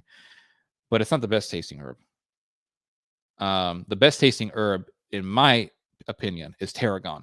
Tarragon is the best tasting herb ever. It has the taste of black licorice. It truly is something to behold when you try tarragon. So, but the problem with tarragon is that it dies. You know, as soon as it gets cold, it just burns. It dies, and then you have to, for the next year, you're going to have to add seed, get seed, and grow it again. Or you could put it in your house, but yeah, I haven't done that yet. But it's the best tasting. With parsley will grow if you keep harvesting it. Parsley will grow for at most 2 years. After 2 years, you'll start seeing it like wanting to go to seed. Wanting to go to seed like desperately. It's like it's going to be trying to bolt all the time. Rosemary will last forever if you take care of it well. If you're having a super, super cold winter, cover it. But I've had rosemary plants last for over a decade in my house. And yeah, I had this one bush and it lasted for, my God, it lasted for like 13 years. And then eventually we had a snowstorm and it died, which was really sad. But that rosemary bush, man, that flavored all my steaks. But lots of rosemary to the chicken. Some people will be like, yeah, I want like 2 like pieces of rosemary on this. No, if you're cooking like 8 pieces of chicken on a giant frying pan, dang it, put like 20 sprigs. You know, put like 20 sprigs of rosemary on that. That'll sufficiently flavor everything. Or you could add lots of tarragon. Tarragon is excellent. And then because you made the chicken golden brown, you're going to have a nice, you're going to have these little, there's a term for them that I don't remember. From, I think they call it. The fawn, I think they call it fawn, which is these nice little tidbits of golden pieces of chicken stuck on the bottom of the frying pan. Don't ever get rid of that. That's where a lot of your flavor is going to come from. So to savor that, add a little white wine to the frying pan and then scrape it. And the liquid from the wine plus the heat is going to allow that frond to come off the frying pan really easily. Just scrape it. And then you let it cook down and it becomes almost like a gravy. Add a couple ladles of chicken stock, or you can just add water because you got chicken in there anyway. It's going to mix with the water. You're going to have chicken tea, which is chicken broth. And then you could add. Sometimes I'll saute my apples in butter in a different frying pan. That is good for extra flavor. So you could like saute the apples in butter on a separate frying pan till the apples gain some color. Then you can add that to the main frying pan, mix everything up, add some chicken stock, and then just let it cook. Cover it, let it simmer on low heat for an hour. And I'm telling you, by the time the dish is done after an hour, everything's gonna be nicely reduced. The rosemary, everything's gonna just come together. And you could add honey in the end. What I like to do sometimes is I like to add a little bit of, in the end, like maybe the last 5 or 10 minutes, honey and lemon juice, and then let it cook on like a high heat, and just let it cook. Mix it, and then just turn the heat off. And that honey is going to amplify the sweetness of the apples and the onion even more. And the lemon is going to balance everything out. And then you could just take some like a little bit of chopped parsley and add it on top just to give it some freshness. And yeah, it's amazing. So Ted is monologuing. Well, I mean, yeah. Do you guys like ask me interesting questions? I don't know. Coconut oil is better. I completely disagree, but coconut oil is also very healthy for you. Fried egg sandwich is good. I like a fried egg on an English muffin with a little bit of maybe sauteed ham, or not even any meat, just sauteed like a fried egg on an English muffin, and then you can add some like alioli sauce on it, or just yeah, actually alioli sauce works really well. So I hate it when oil splatters all over the place. Yep, yeah, I know it's very annoying, but you can prevent it just by taking your food out at least 20 minutes before cooking. I would say an hour before cooking is optimal. Is optimal. It's going to give you the best results.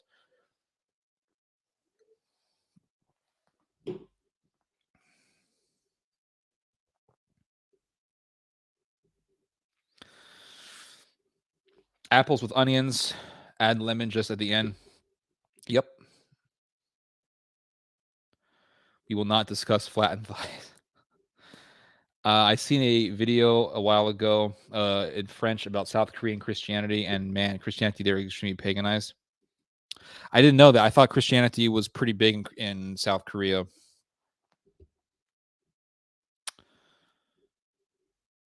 I wonder how is Croatian McDonald's.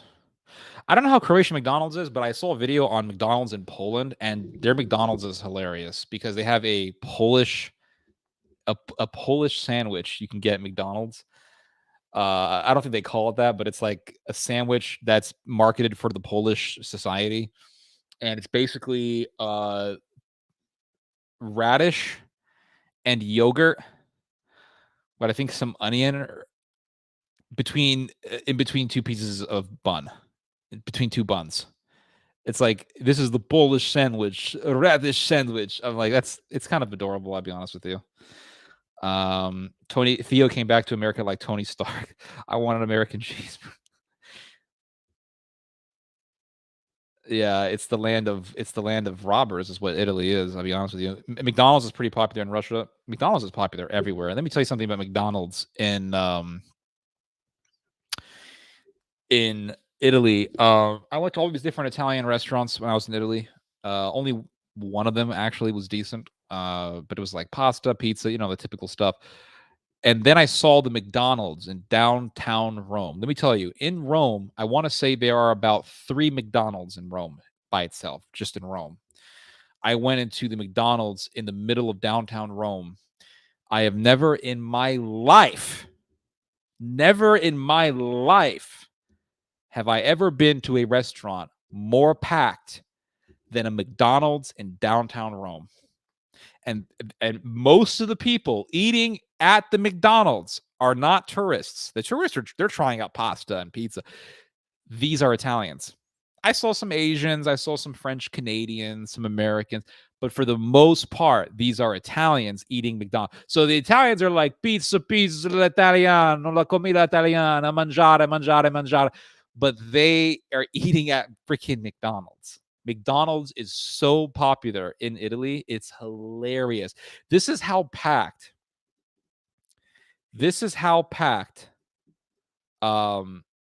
McDonald's was when I was in Italy. It was so packed, you had to share a table with a stranger. It was that packed, everybody. So you go there, you sat down, you have to be like, hey, can I like borrow a seat here? Hey, can I sit with you guys? That's how it was in Rome.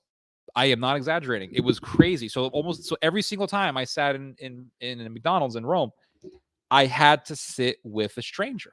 It was insane.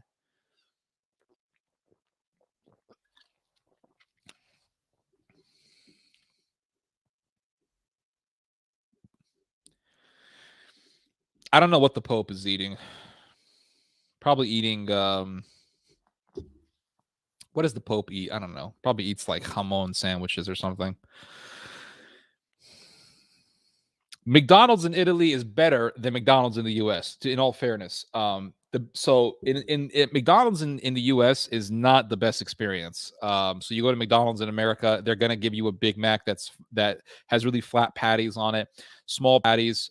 They call it a Big Mac, but it's not big, so they're lying to people all the time. But people just The problem is that Americans don't protest enough, and they don't just decide to freaking boycott McDonald's and say we demand an actual Big Mac. We don't want bull crap. So yeah. It's like the soda pop. You know, when I was in Spain, I had a Sprite, and it was the best tasting Sprite I ever had in my life. I could not stop drinking Sprite when I was in Spain. It was so damn good. And I'm like, why is Sprite so good here? It's like, well, because they don't use corn syrup in Spain. They use cane sugar, real sugar. And that's why it tastes so good. And it's like, well, damn, how come we're not doing this in the US? Because Americans don't give a shit. That's the reason why. Americans are not really health conscious enough to say, hey, you know, this stuff is crap and I'm not going to buy it. They just buy it anyway. So in Italy, if you tell somebody to buy a Big Mac, if you say like the price of a Big Mac is €6, or €5, it better be a damn Big Mac, because Italians won't buy it. Say, wait, what is this bullshit? Like if you give okay, so let me give you guys a little perspective here. So let's do a screen share. And then maybe let's see, what time is it? Let's see, hour and 43 minutes. So maybe we can listen to some music. I'll connect my UNS speaker. My dog started barking for some crazy reason. So let me give you guys a picture of an American Big Mac.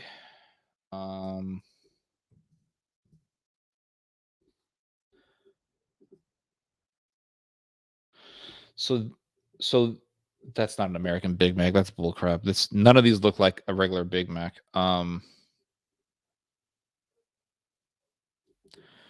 Yeah, I would like a picture of a real Big Mac. So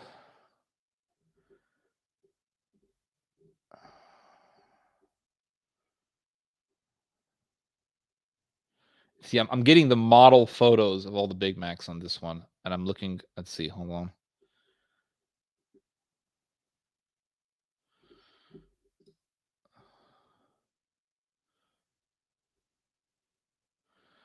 So basically, this is how a Big Mac looks like in America. So let me just show you what I mean by this.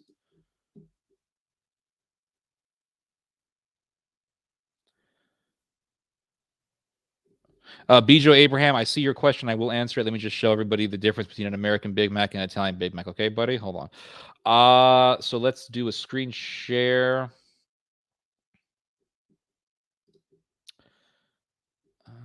Screen share. Share screen. This is another advantage that I have using StreamYards. I can do good screen sharing. So guys, this is the American Big Mac, this big photo. This is pretty much how it looks like in the US. This is not how an American Big Mac looks like. I wish it looked like this, but this is the commercial Big Mac. But for the most part, this is what you're getting when you go to an American McDonald's. Let me see if I can find it again. I just lost it. Yeah, this is pretty much what you're getting, guys. Okay, this is what you're getting. This is kind of like what you're getting over here. It's kind of pathetic. So you'll pay. Yeah, this is more of an accurate depiction. Yeah. So this is not how, this is more of like a double quarter pounder. This is kind of how it looks like, right? Now, when I went to, let me see if I can get an Italian Big Mac. So when I went to Italy, the Big Mac was more, so like an American Big Mac, it comes out more like this, with the really flat patty. The Italian Big Mac,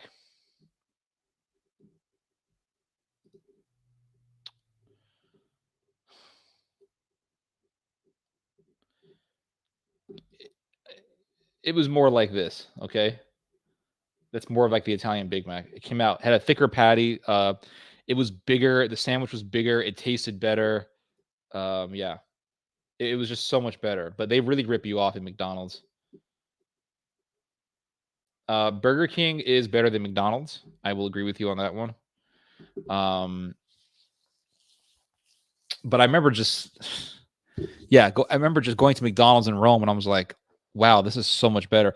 The problem with the McDonald's in Italy, and this is probably the case in every McDonald's outside of North America, is that they don't give you free refills. So in Italy, yeah, they gave you a good Big Mac and the fries were hot and everything was good.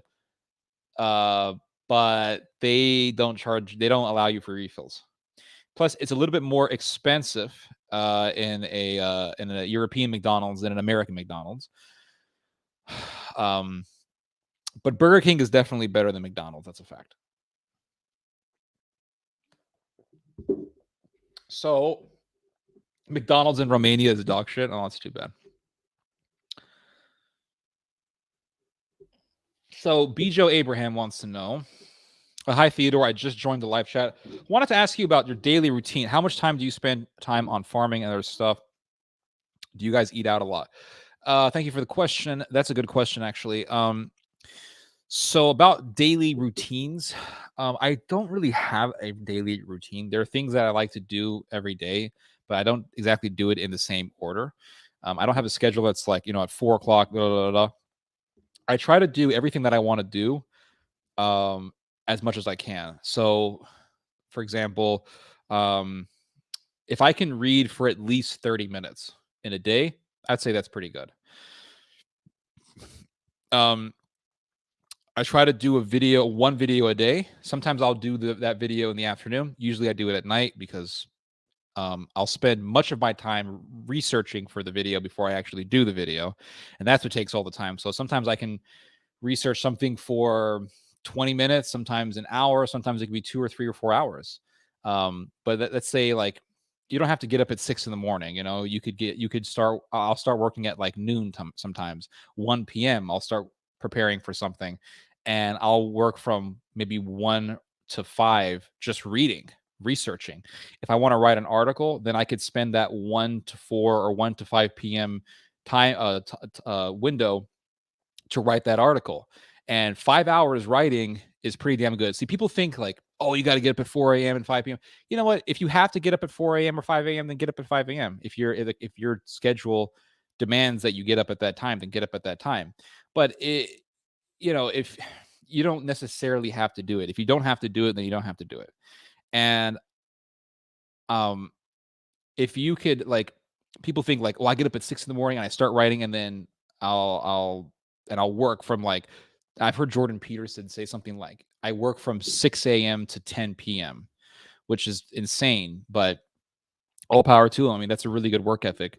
But if you could, but a lot of times people put this, and I've done this many times, where I'll put like this crazy pressure on myself, and it's like, well, I got to get up early, and then I'll have to work from like I don't know, 8 a.m., 9 a.m., all the way up to like 9 p.m., 6 p.m., 7 p.m. But then what always happens is something pops up, right? Something pops up, a distraction. Someone calls you. Somebody wants to talk to you. You have to go to the store and get something. Like there's always going to be these little distractions. And I always found myself, for a while, I found myself getting really frustrated. Like, oh man, like I wanted to work smoothly from this time, from this time to this other time, but distractions happen. Now what do I do? What do I do? So I would get frustrated. Now I've just learned how to accept the fact that things are going to pop up and that I should get as much work as I can within my day. If it be 2 hours, then it's 2 hours. And the other thing also is, and this is what really helped me, is understanding the worth of 1 hour. Because we're like, oh, it's been 1 hour and it felt so quick. Well, it felt quick because maybe you were just lazing around and playing video games or something. And yeah, an hour will go by pretty fast. But if you're working, that hour will actually feel, because time is a real thing, but it feels relative depending on your situation. If you're working on whatever you have to do and you're mindful of what you're doing and you're living in the present moment and you're just like, okay, I'm working on this thing, be it an article, reading a book, etc., that hour is going to feel a lot better. It's going to feel more productive because you're like, okay, I'm working. It's only been 30 minutes. I got 30 more minutes. Let's see how much I can get done. Bang it, a bang it, a bang it, a bang it, a bang. Okay, it's been an hour. Okay, there's maybe some chore you have to do. Do that chore real quick. Then come back to it. Work another hour. Work another 30 minutes.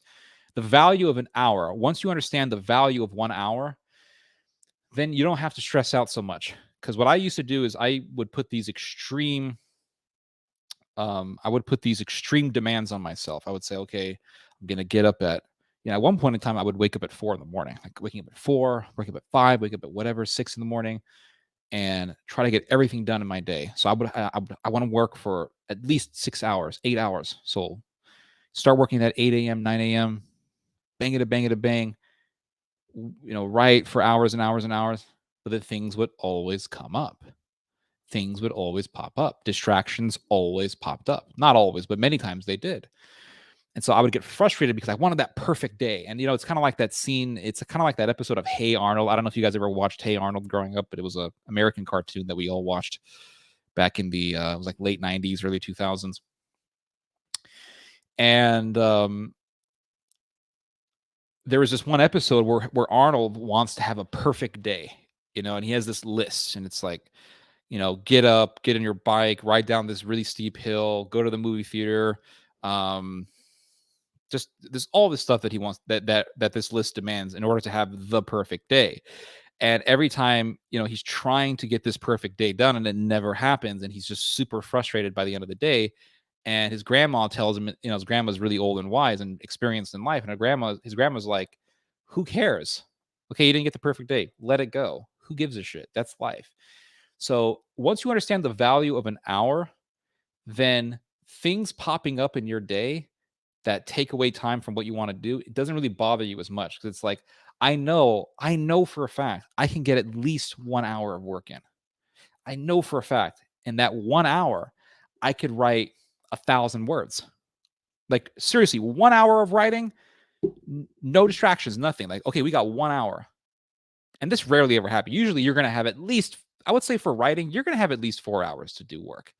I'm saying, like, with all the distractions, you could at least have 4 hours, right? But let's say you have at least 1 hour. Okay, no distractions, no social media, no phone, nothing. Put some loud music on and freaking get to it, right? Burn it out. Finish strong, as they say in exercise. You could bust out 1,000 words in an hour, right? But you may not, because when you're writing on a subject that's very intricate and involves a lot of history, or it involves some deep theological subject matter, you may actually spend most of your time researching, and that's okay. That's part of the process. It's part of the process. And sometimes you may have all the time in the world, but you get in front of that computer screen and it's like, my brain is as dry as a leaf. And you know what? Sometimes you can push yourself in those moments. Just push yourself, like, okay, I'm going to push myself. I'm going to just force myself to write. And I know it's going to suck. But you know what happens when you force yourself to write? Is something happens in the brain where you'll start figuring out, okay, this sucks, this can be better, and the creative process begins. The most difficult part is just forcing yourself to write, even though you know that your writing is going to be garbage. But there's two things you can do with writer's block. You can literally do nothing and just go play video games or take a walk or something.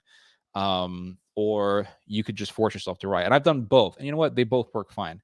If you force yourself to write, your first few paragraphs are going to be blah, but you just keep on going. You're like, you know what? That's an interesting point. I didn't think about that. And you start researching that interesting point that just popped up in your brain, and your brain will. That's one thing I've also learned is allowing your mind to work, allowing your brain to work. Because sometimes we think faster than our brain's own function, right? So or sometimes we speak faster than our brain.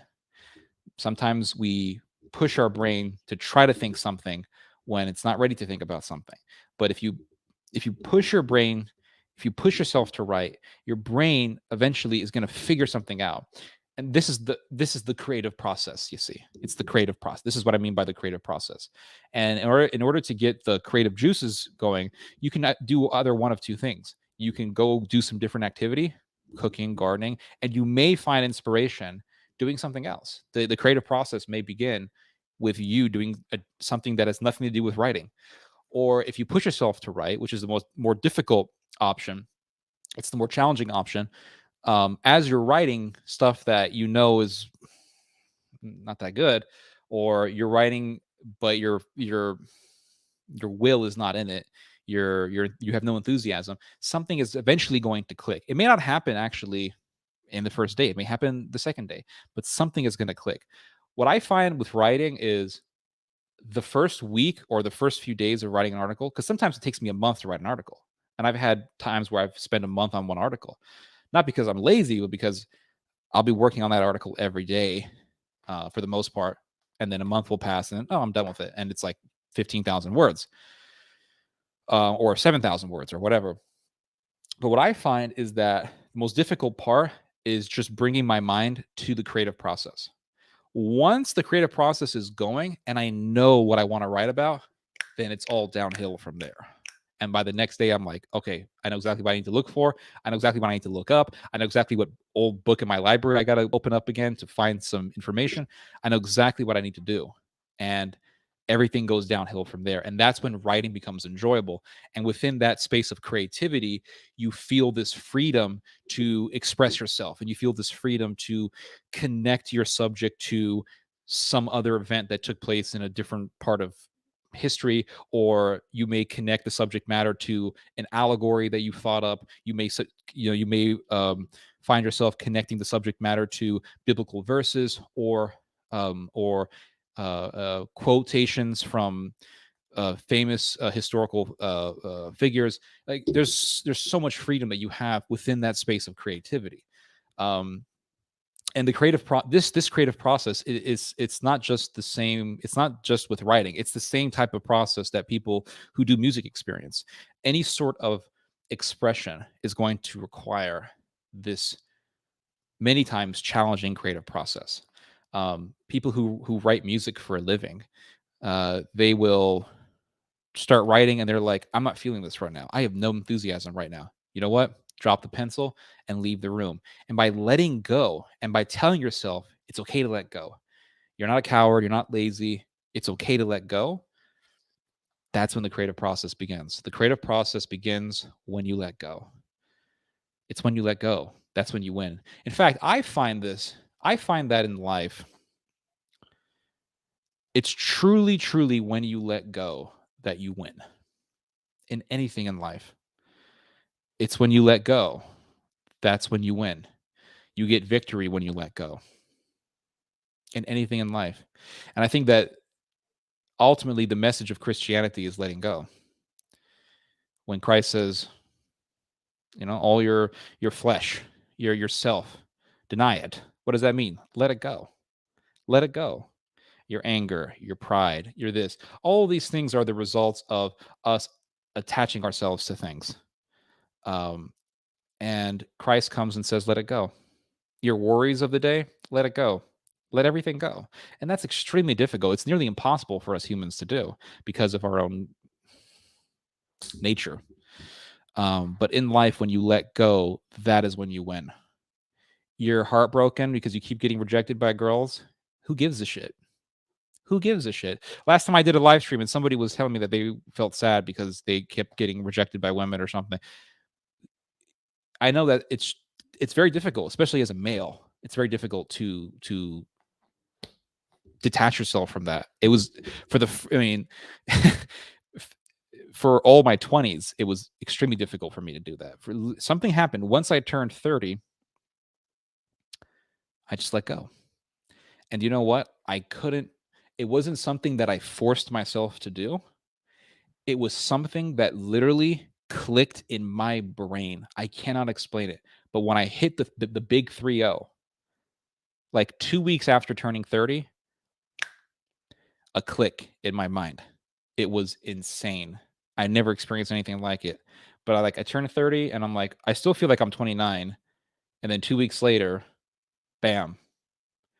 And it wasn't like I forced myself to detach from that desire that I had, but it's that I wanted to detach. See, and that's profound. It's profound when you think about it. I can't explain it, but my mind just clicked. What happened here?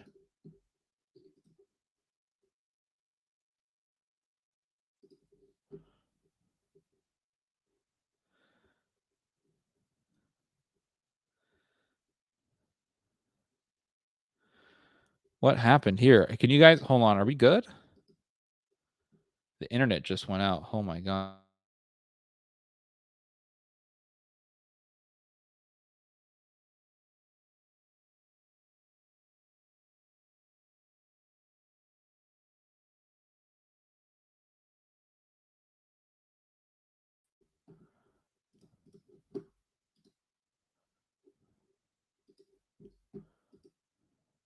Okay, I'm back. Yeah, okay, I'm back, guys. Sorry, I had some internet connection issues there, but so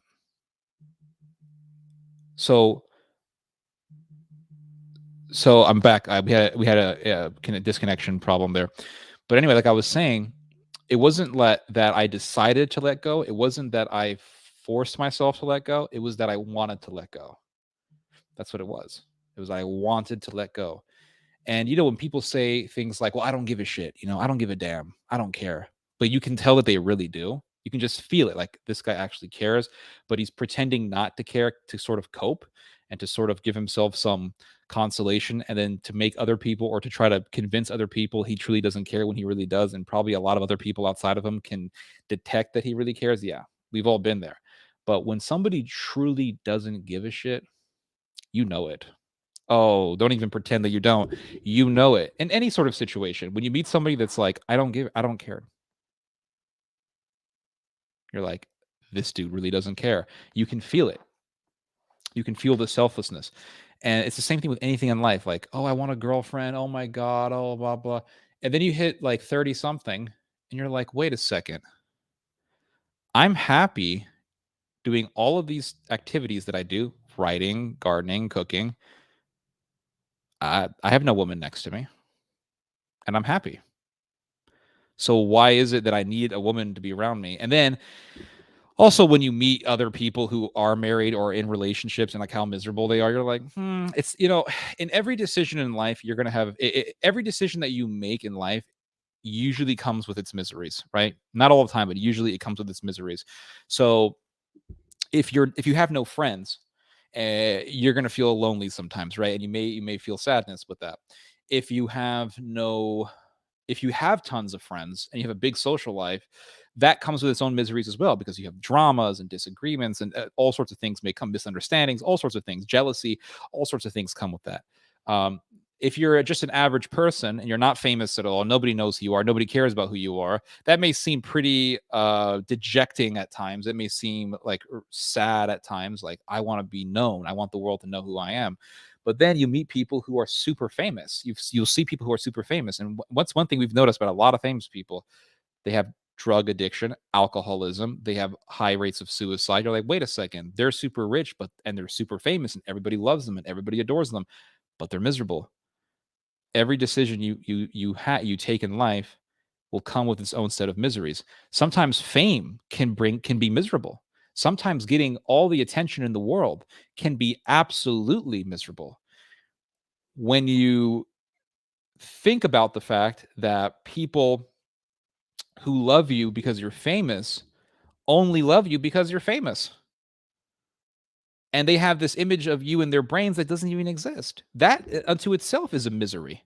That unto itself is kind of a nightmare. All these people worship me, and they think I'm the greatest thing ever because I make a song that sounds really good, or I did a movie, but they don't know that I'm just as human as they are. They think I'm something special. And then all the women want to sleep with you because you're famous. But you're like, wait, do they want to sleep with me because of like actually who I am, or is it because I'm famous? And that like all these things, it comes with its own miseries. Everything comes with its own miseries. Like I was listening to this, before I get to that, let me just finish the rest of this guy's question. I don't eat out a lot. I will usually eat out once every week or once every 2 weeks. When I do go out, it's almost always fast food. I tend to cook for myself. I cook usually every single day. Usually it's something quick like a fried egg on rice, or a fried egg on an English muffin, or a fried egg on fried potatoes, which is delicious. Fried potatoes, potatoes pan fried on olive oil with rosemary, and then served with a fried egg on top of it. Ooh, delicious. I usually cook quick things. Sometimes I'll do some long things like a soup or whatever, but I usually cook for myself. I do if I cook a lot of food, that'll be my dinner every day for the rest of the week. Like, okay, I cooked a big pot of soup, then I'm just going to eat that every day. And then at night, I will try to do at least 20 minutes of exercise. So at maybe 8 or 8:30 p.m., sometimes even 9 p.m., I will do a um I will do usually a 30-minute workout. If I'm stuck on time, I'll do a 12-minute exercise. I just do heavy bag work, maybe push-ups, but I hit my heavy bag for usually 30 minutes a day, or 3 times a week. But I try to do at least one heavy bag workout a day. There's a great YouTube channel. If you anybody see, people get really confused. Oh, man, we're going into like different. This is where I get autistic here. People who want to get into exercise. The problem with people who are like they're out of shape and they want to get into exercise is they're like, hey, what do I do? Right? Like when I first started getting into heavy bag work, kickboxing and all that, I had no idea what I was doing. I was out of shape. I couldn't even kick above my own knee. Couldn't do anything. I was very much so out of shape. And what I did was I joined a class, right? I joined a kickboxing school with a maniacal coach, Italian American guy who was a complete lunatic and a sadist, but he trained with brutality, And one day I think I'll do a video on my martial arts experience, because it is a little bit of a crazy story, I will admit. But I did that for 2 years. I trained under this guy for about 2 years. Got in, and I'm not blowing smoke up my ass. I mean, he was crazy, but he got you into a good damn shape, is what it was. So that gave me a kind of like a template as to how to work out. And basically, when you got into this guy's classroom, the first thing he made you do was your warm ups. The typical thing: warm ups, jumping jacks. You did your stretches. You did your stretching the left leg, right leg. You did all that stuff, and then he made you do 20 push-ups. This is just a warm up. 20 push-ups. He made you do 10 kicks in the air, so air kicks. And then he would make you like do some simple punches in the air. Again, this is just warming up. And then you did your bag work. You would do maybe 5 2-minute rounds in the bag with a partner. So 2 people on each bag. And then after doing that, he would make you do before that, he would make you do some kind of drills like, okay, get your partner, it's very typical stuff. And then you'd spar, usually you would do a few rounds of sparring. Thursday night, Tuesday, it was Tuesday night, Thursday night, and Saturday morning were days for sparring. And it was intense. And that's when things got crazy, knockouts and all that stuff. But that gave me a template as to how to, that's how doing this training gave me a template how to work out. So when I stopped training, it gave me an idea of what to do. So I'm not clueless when I'm exercising. But there's a great YouTube channel if you don't want to join a class, because joining a class comes with its own risks. Could be overpriced. You could have bullies in the school. Your coach could be a bully. These things are all a reality in martial arts. And I know martial arts teachers don't like talking about this subject, but it's very true. Bullying by coaches and by other students on weaker students is very, very real. I know because I experienced it. But if you don't want to join a school, and I highly recommend that you don't, unless you know the teacher is very good, is go on YouTube, get yourself a heavy bag. Okay, go get yourself a heavy bag. You can go to any sporting goods show, any sporting goods store like Dick's or I don't know. There's a bunch of other sporting goods stores out there, and get yourself a heavy bag. You can get, if you don't want to hang it from a ceiling in your room or the garage or whatever, you can get a stand. It's a metal stand, and it'll actually hold the bag, and you put weights on it to keep it down. And I've used that for over a decade, and it works very well. Get yourself a heavy bag. If you truly cannot get yourself a heavy bag, what you do is just punch the air. Do shadow boxing. Shadow boxing is also very challenging. The bag is more fun because you get to hit something. But if you honestly cannot get a heavy bag, punching the air works really well. And go on YouTube and type in Nate Bauer Fitness. Yeah. Go to Nate Bauer Fitness on YouTube, and there's over 70 workouts this guy has using a heavy bag. And he has 20-minute workouts, and he has 30-minute workouts, and he has some 33-minute workouts, that's why I usually like to do the 33-minute one. He has one workout that's 50 minutes long, which I've tried to do it, and it's insane. I usually can't get past it. It's insane. The 50-minute one is too difficult for me. But I'll usually do the 33-minute one. Nate Bauer, there's 2 YouTube channels I like to follow. There's Precision Striking and Nate Bauer. Those 2 YouTube channels, man.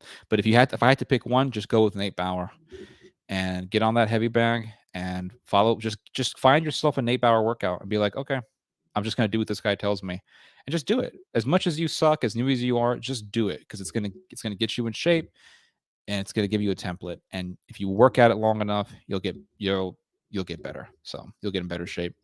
So yes, I do like to exercise. I like to cook, not every day, but usually every day. And then I try to get at least 4 to 5, maybe even 6 hours of work, but be it with researching or writing, and during the day. And then at night, I will try to get in 4 to 5 hours of more work. And at night, I can be very productive. Sometimes I've worked on an article up to 7 in the morning.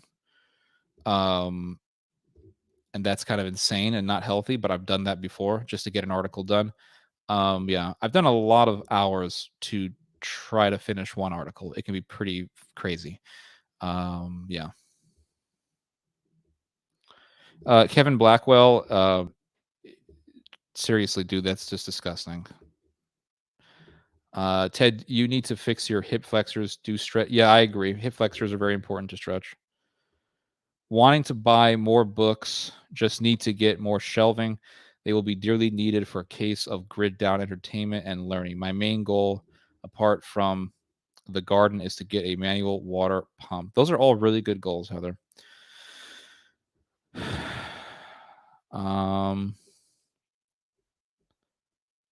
I do not have a girlfriend. No, I'm single. But that's another thing. It's like a lot of males will end up like getting this crazy angst about getting a woman, and it's like, dude, here's one thing you need to realize. Doesn't matter how good looking a woman is, you will get sick of her after a while. You're gonna get tired of her bullshit. And secondly, a woman, this is gonna sound kind of weird, but all the gross things that men do, women do them too. It's the bottom line. It's like, yeah, dating a girl and living with a girl are two different things. Here's a question. In the past, you said you have a gun for personal defense. May I ask what firearm do you own? Yeah, I have a Smith & Wesson. No, Smith & Wesson SD9 is the type of gun that I have. It's a pistol, 9mm. Yeah, I only got 14 people, guys. It's only been 2 hours. Guys, if we want to start getting into music, let's start with the recommendation. Somebody wrote me on private chat. Oh. Polygamy is getting popular? Amongst who? Mormons or what?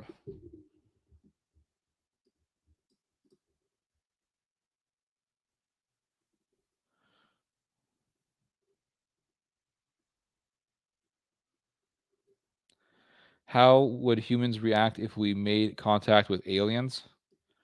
We would freak out. We would be horrified.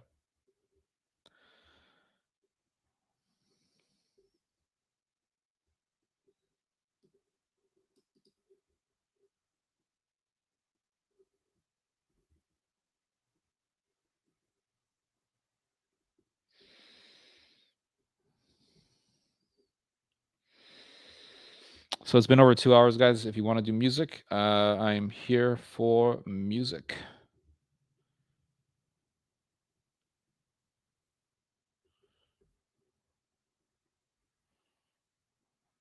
Everything's popular on the internet.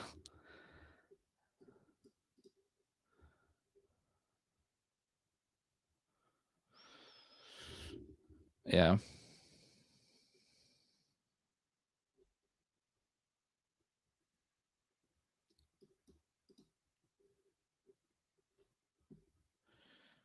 You have some music for me, AAP, EAP, EAP 1, 2, 3. Okay, let's go.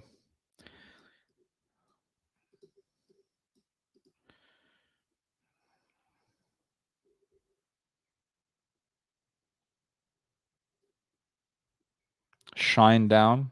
What's that? Is that a rock band or what?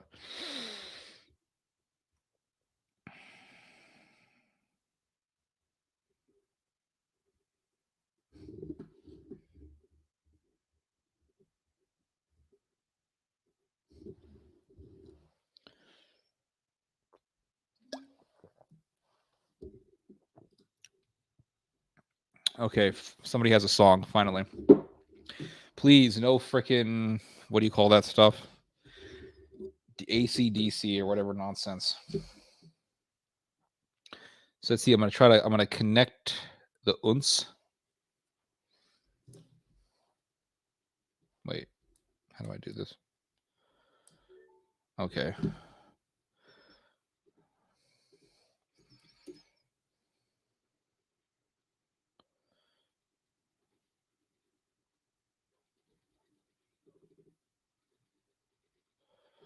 Foul Play by, hold on.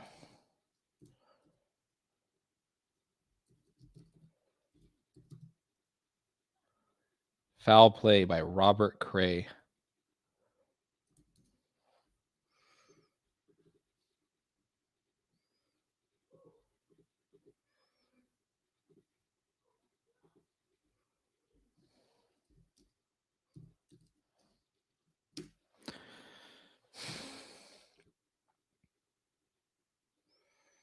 Oh no, this is some like old stuff. Hold on. Can you guys hear that?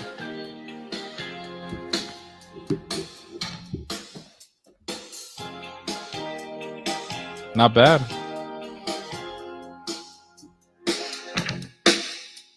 It's Wednesday night, my woman's out. Okay. Nice old school rhythm. Got that 80s kind of sound to it. What else do you guys have? Check out their new song, Planet Zero.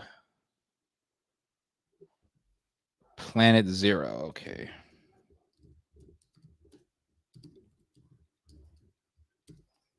By Shine Down.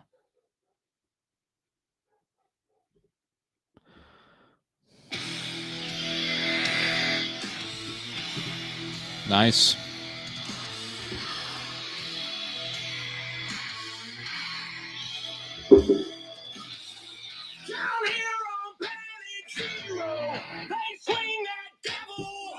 Not bad.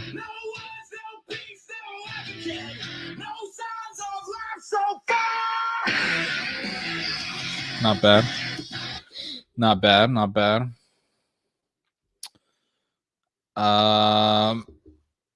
Rapture Hurt. Okay.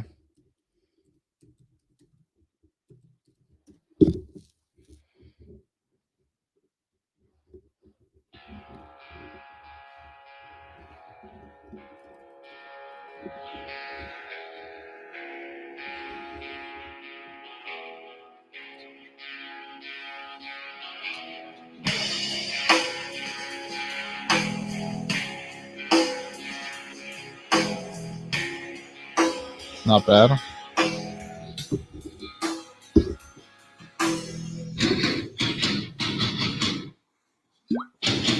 Not bad.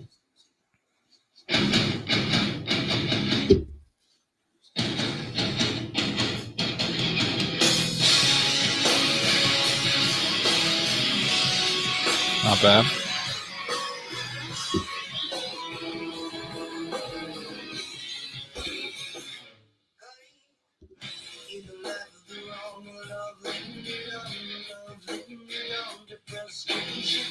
Not bad, man. Elton John. I'm not playing that crap. Jasper Byrne. Jasper.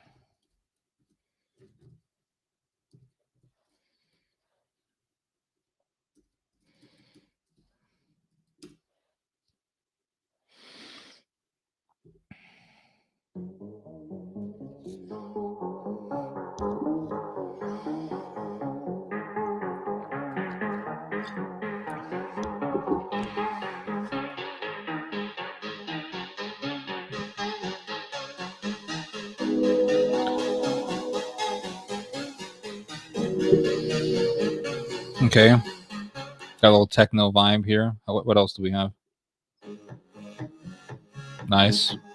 Good techno music. Okay, I knew you were joking. I got a feeling that you were just joking, but that music is garbage. I hate that crap.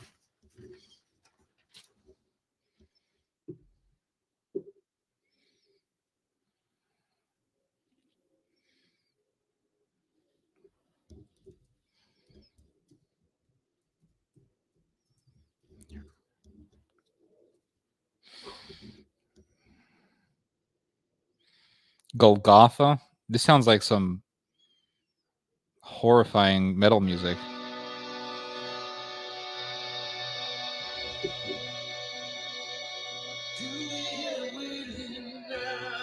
Crap.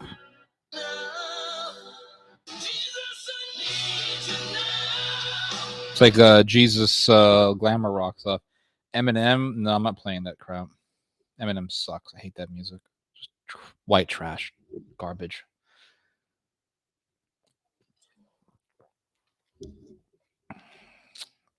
The problem with Eminem is that he just wanted to shock everybody. That's all he wanted to do. He just, every song is like trying to shock people, trying to provoke people. And it's like a form of manipulation. I don't want to listen to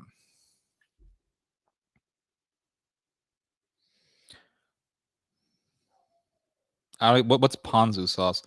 Hallelujah by Two Cellos. I mean, I get the feeling like how this is gonna.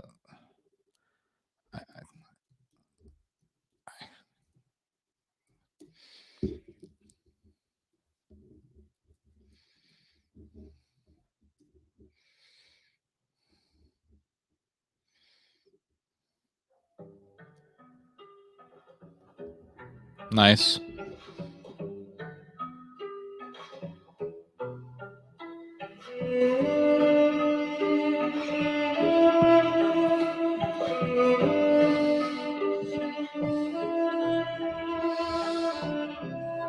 Nice. Very nice. I like the two cello ones. What else do we have? Oh, from Indonesia, Superman is dead. Oh, okay, hold on.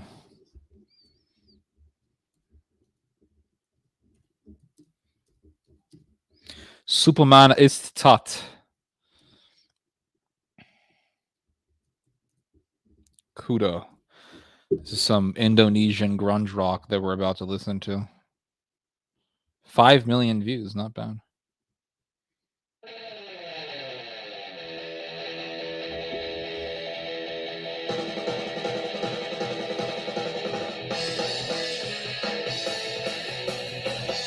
It's basically punk rock with an Indonesian language.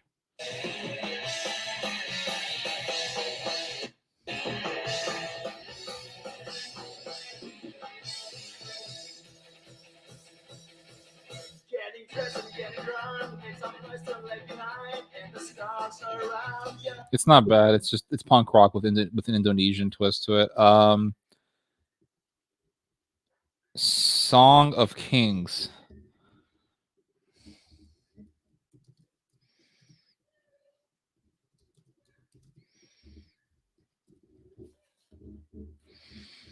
Oh, is this like Catholic music?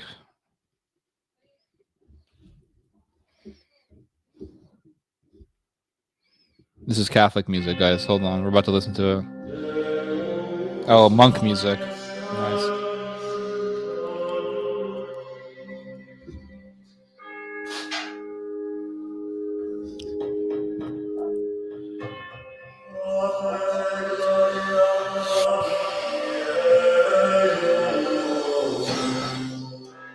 Nice. Nice. Sounds like something you would hear in a role-playing game. One of those, what do you call them? The Dungeons and Dragons type game. What do you call those types of games? World of Warcraft. I'm not against Gregorian chant. Wolf Totem. Hold on. There was some other stuff here. Indian love song. Az Halinte. What?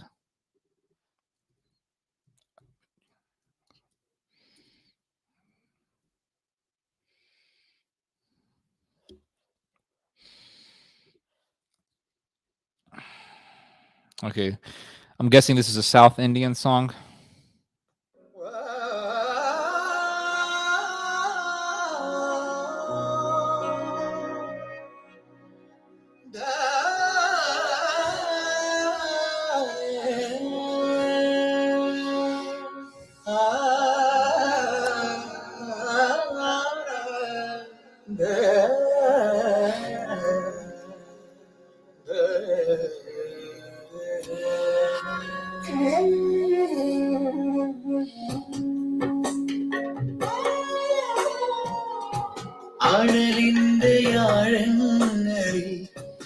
It's relaxing. Wolf Totem by The Who. Oh, I've heard this before. Is this like some Mongolian stuff? Hold on. The Who. This is Mongolian, right? I knew it. I've heard this song before. Yep, I've heard this.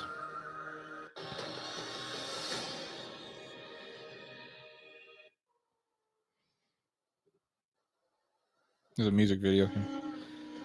The beginning sounds awesome, but I don't like how it escalates.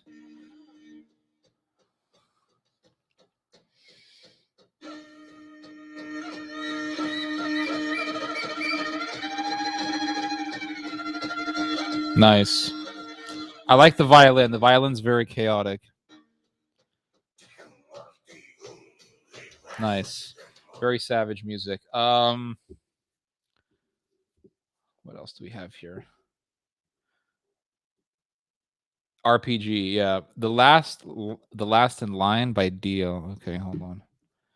Last in line. It's so much easier to write these music titles when the Serbian stuff. It's like Dojo Javlovjanovic Javlaj Blavic. The last in line. Hold on. I already hate it.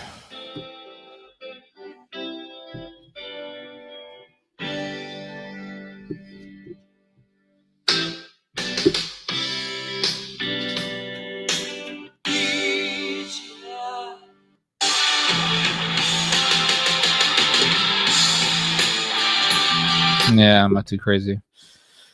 Not grungy enough, guys. Nightwish, Noise. It's so much easier to write these titles down.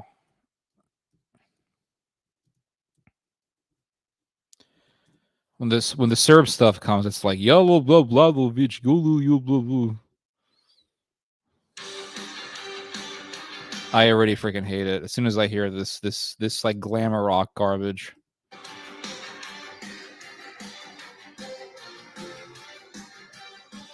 This is like Sabaton stuff, the same type of style. It's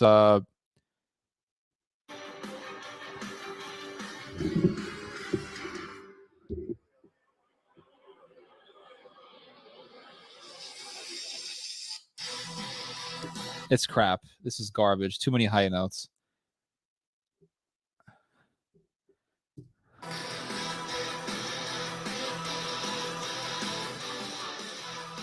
I'm gonna fast forward a little bit.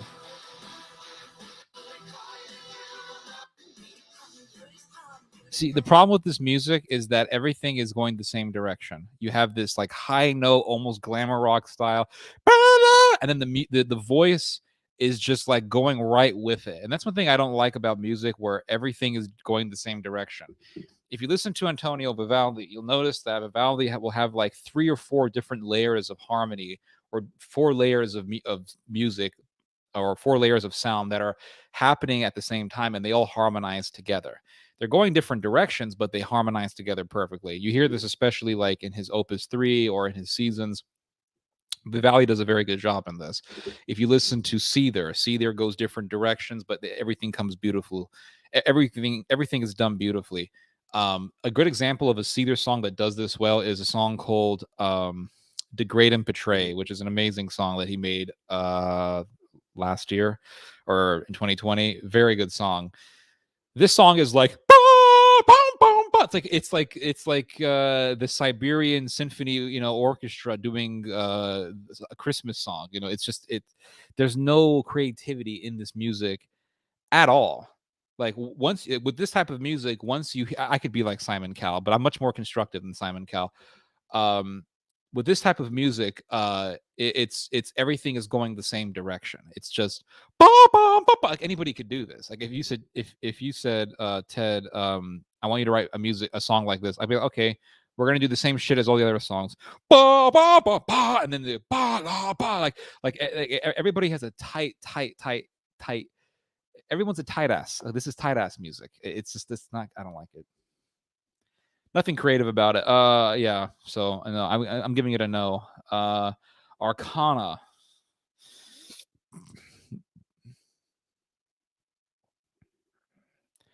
Edwin, what did you recommend? I didn't see your recommendation. Okay, hold on. Arcana. What was it? Arcana.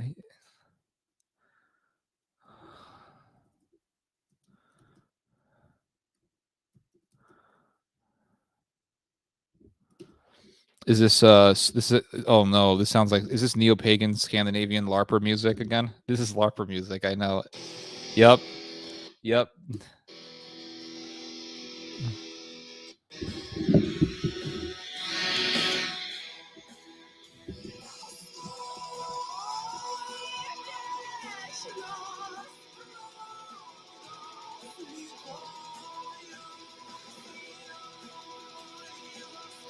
I don't like it.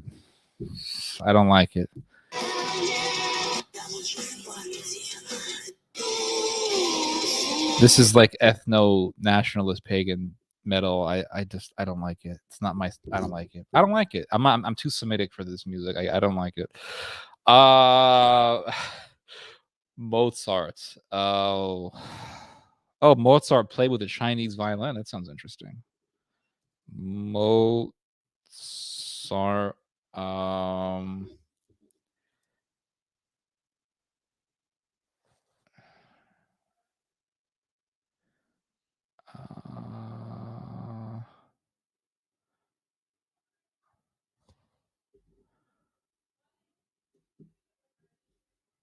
Mozart der Holle.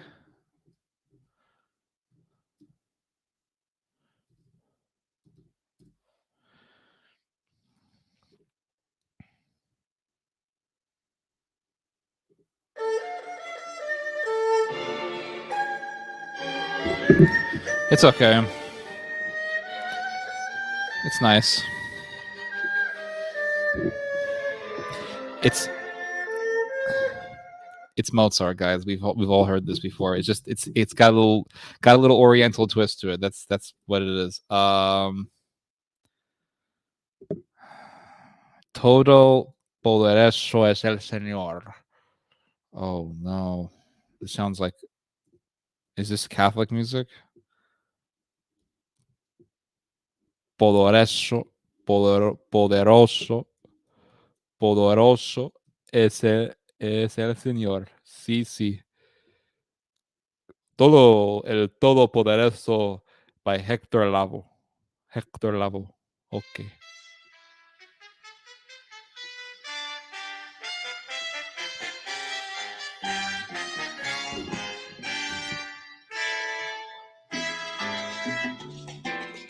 Okay, nice.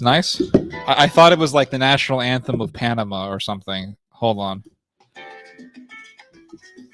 This is good music. Okay, hold on. Nice. This is good music if you're like cooking, or if you're in a restaurant. Yeah, that's it. It's not bad though. It has its place.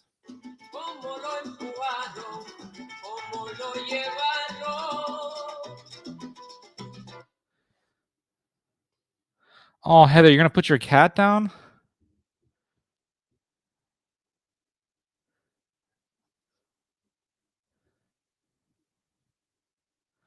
Just let him be, Heather. Don't if he's eating it normally, don't kill him. Goodness, Heather. Come on. Heather, come on, dang it. Don't kill your cat. Don't do this. No. I'm gonna have if there's one thing, I know we disagree on everything, well, almost everything, but if there is one thing that I will tell you that you shouldn't do is don't kill your cat. Come on, don't do it. If your cat is eating normally and walking, don't kill your cat. Come on. Let us give praise. Ethiopian Orthodox. Oh, okay. Hold on. Let's listen to the African. We're going to Africa, guys. We're going to Africa.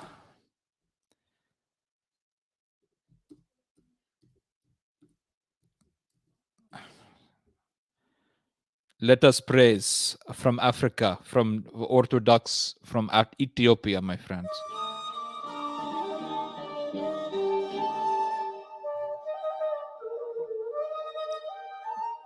Wait, this is African? Hold on. This is fascinating.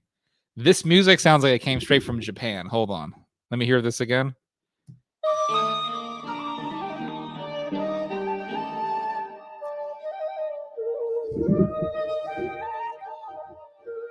Is this from Japan?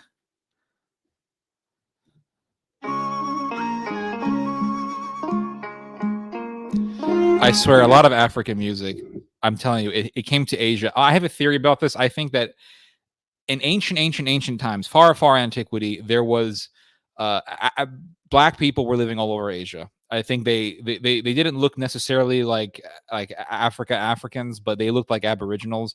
But there were probably some people there who looked like Africans from Africa. We know this. I truly believe this because if you look at Australia, you see the Aboriginals in Australia. They're the indigenous people there. And then off the coast of India, southern India, there is an island inhabited by nothing but black folks. We have no idea how they got there. If you look at a lot of people in India, they look very African. Yeah, it was. And I think that initially there were Africans living all over Asia, Japan, India, Southeast Asia, China. They got invaded by other people. They got mixed in or they got killed. And if you listen to a lot of this, like deep Asia, Asian music from the deep south of Asia, some of the sounds, man, they sound very African. Well, Miss Heather, can you like tell your stepdad not to kill the damn like? How about can you just tell him like I'll take care of the cat?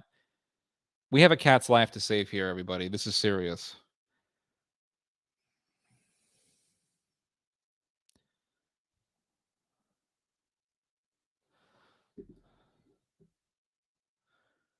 Tell your stepdad not to kill the cat, Heather. Come on. If the cat's eating, what's the point of killing it? Okay.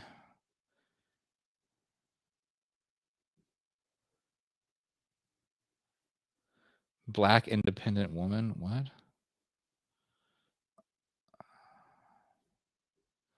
Oh, love spirals. Okay.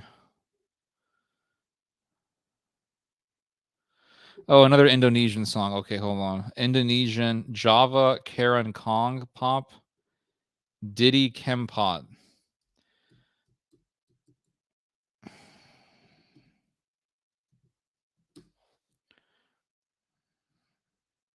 Ooh, this looks interesting.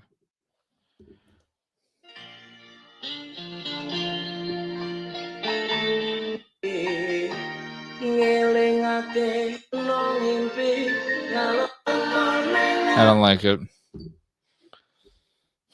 It's too cafe-ish for me.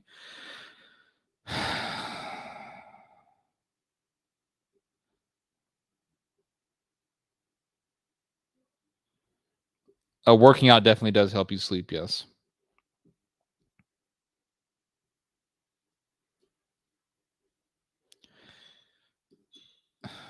It's amazing. We kill cats, but we don't kill serial killers. We kill cats, but we don't kill pedophiles. We kill cats, but we don't kill rapists.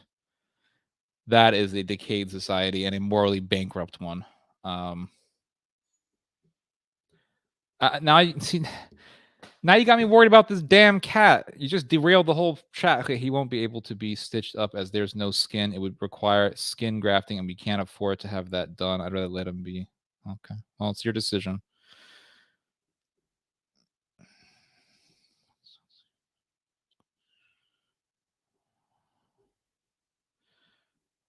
If he can survive, I mean, just let him be. If he dies, he dies, but just let him be.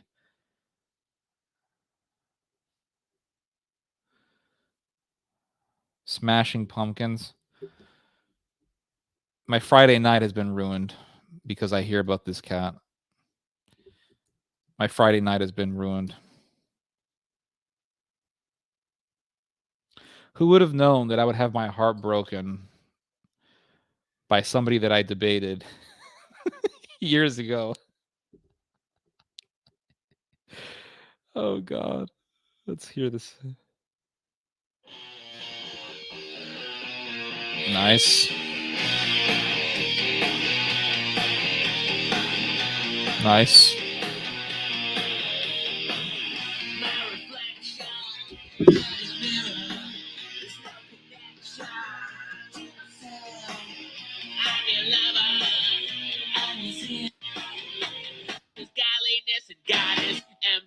Just like me. Has a good rock sound to it. How much is the cat? Okay. Have a nice night, Lisa.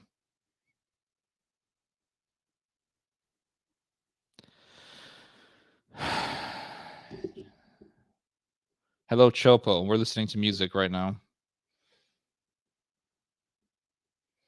Mambo Gallego.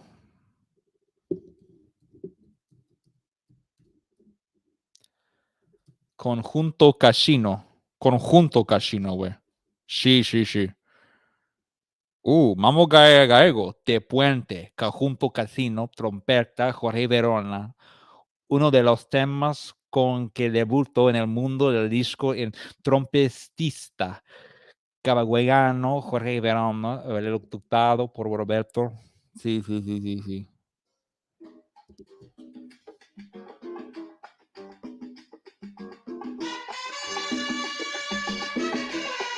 Nice.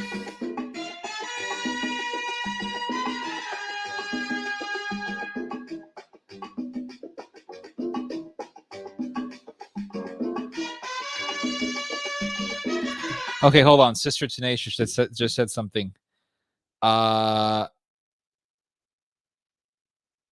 I'm pro death penalty for. I'm not saying you're anti-death. I'm just saying as a society we kill cats, but we spare pedophiles and rapists. That's a bankrupt society. That's all I'm saying.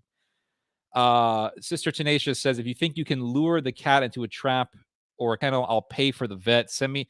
Sister Tenacious just offered to help your cat, Heather. I'd say I would take her up on that offer. Sister Tenacious is lending a man. Dang. Okay. How about the? Oh man. If Sister Tenacious could pay for the bills, maybe I'll. If you do it, I can send some money over also to help. I'm serious. Just don't kill the cat, Heather. Just don't kill the freaking cat.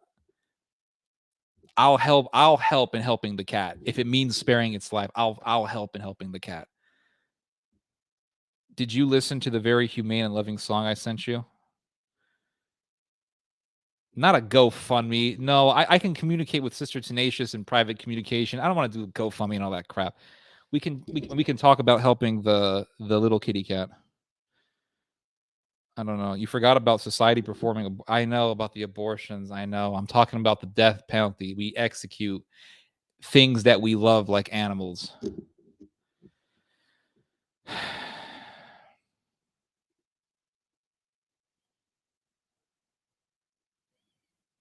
I think that putting serial killers in prison for life is inhumane because it's inhumane in the sense that it diminishes the life of his victims. We say, well, this guy murdered these women or these children or whatever, and now as a punishment, oh, let's put him in a room and give him like 3 meals a day. I mean, that's just bullshit.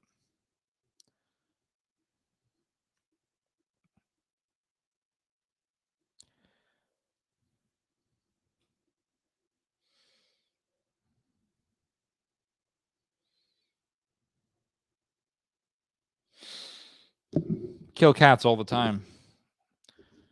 Well, I can't take care of it. I just go and kill it. You know, it's heartbreaking.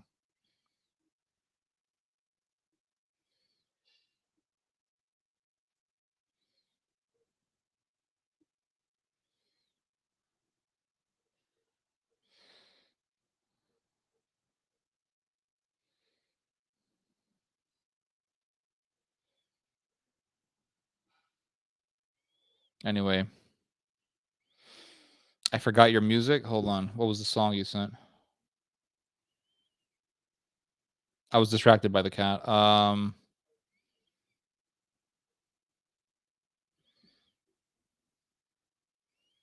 Rising Storm, Saipan.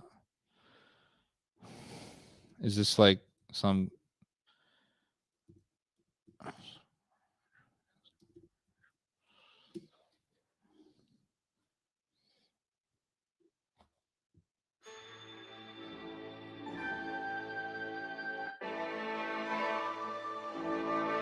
That's nice. It's okay.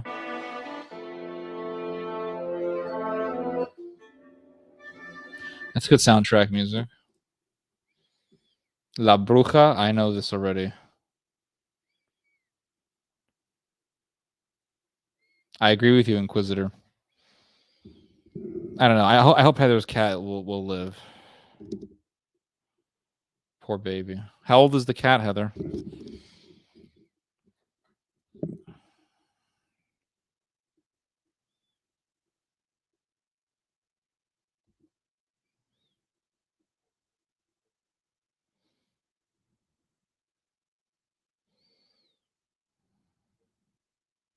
Six years old. That cat's not that old.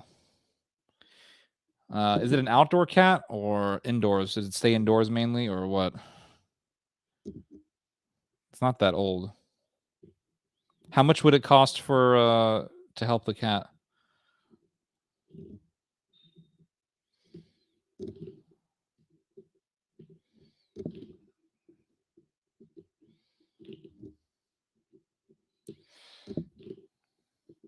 Mostly outdoors. Okay.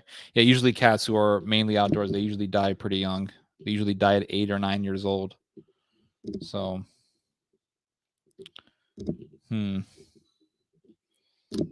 But if it's eating and it's functioning, I mean, I don't see what's the point of killing it? You know, like I can understand putting a cat or a dog down if it just does not function at all. It's just sitting there like and it's just completely it just doesn't function. Like I can understand that, but if the cat is eating and resting, it's just in pain, Yeah, if like the way I look at it is, if the cat dies, like sleeping, that's the best the best possible death that I think a cat could have, as opposed to like taking it to a doctor and having the doctor inject it with poison and kill it. It's heartbreaking. It's heartbreaking. Poor kitty cat. I have a soft spot for animals. But Heather, I would send an email to Sister Tenacious, and Heather, I have your email. Maybe I could, if Sister doesn't mind, I could connect you two together, and then you guys can work something out, and we can see how that plays out.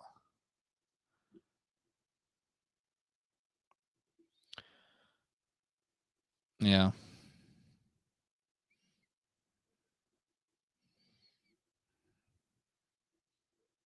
This chat has become a heartbreaking chat. It's amazing. Anybody? I mean, I don't want to play a song about cats. No, it's too heartbreaking.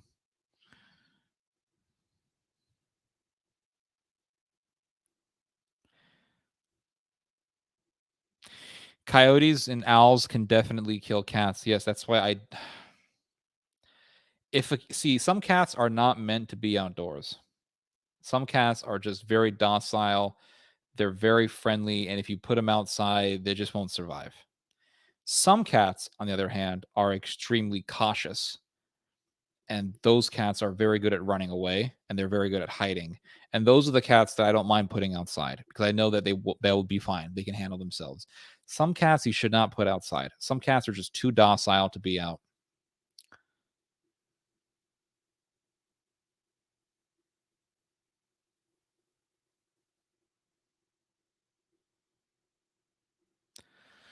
Chopa, what's your song again, man? Just send me again. I got distracted. Mi corazón. Prison, colon, and sin ein soul.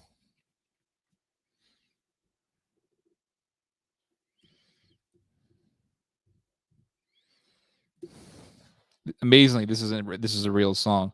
Oh, this damn thing! I'm pretty certain I heard this.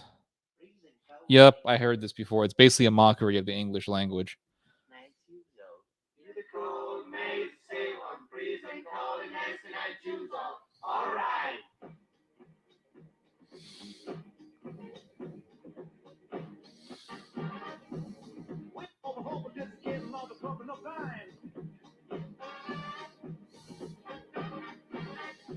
It's basically what English sounds like to people who don't understand English. It's on Facebook. Oh, okay. Mi corazón. Oh, okay.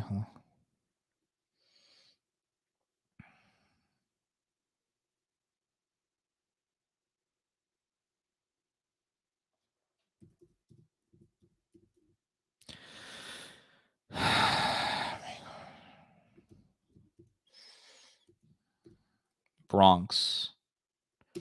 I swear, I think I've heard this song before.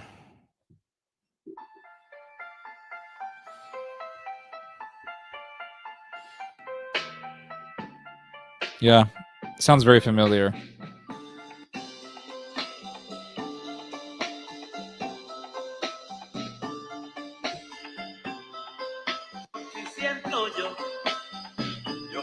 Not bad. Has a nice rhythm to it.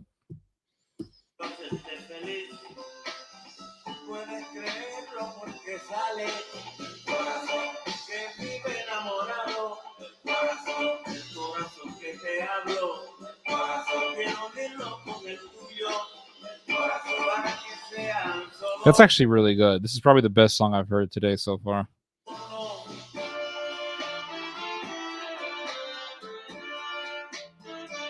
Nice. That was nice.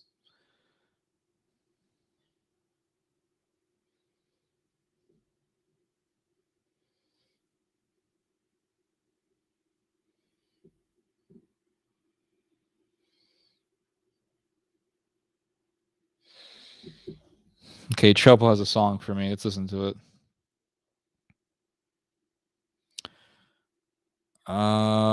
You sent it to me on Facebook? I don't see it anywhere. I think my... Oh, okay, hold on. I see it now.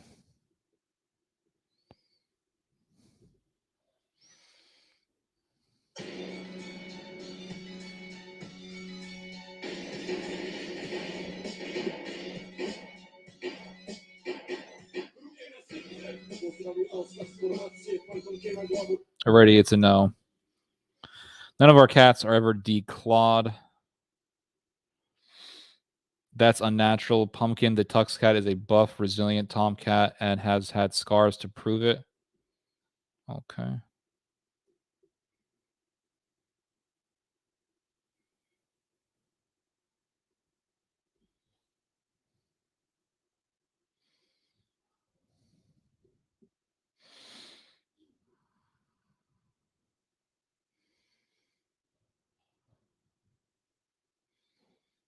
How do you guys usually eat? I'm...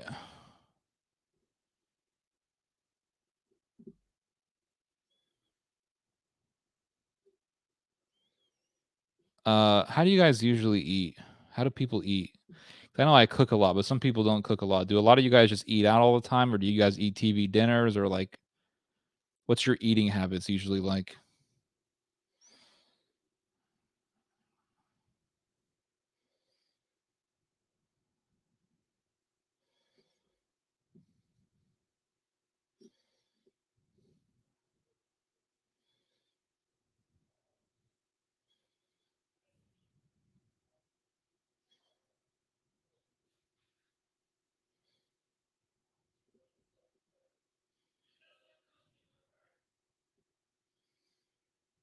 The kitchen is locked up due to extreme filth. That's sad.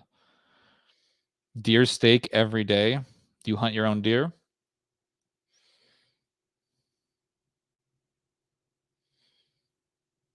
Sandwiches. A lot of people just live off sandwiches. I, for one, don't think that's healthy, but a lot of people do that.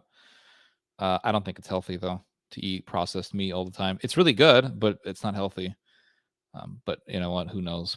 We really don't know how we're gonna die. You know what I mean? Like sometimes we'll eat like you'll have people who eat processed food all the time and they're like dead at 100. So who knows how we're gonna go down?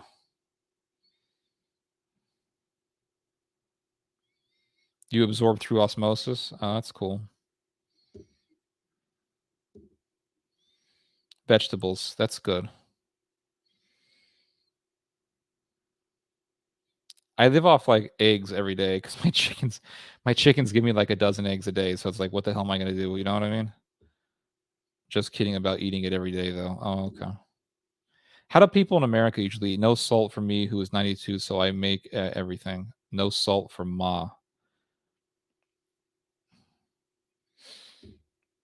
Is it true that Americans live off TV dinners and like frozen stuff? They put it in the oven.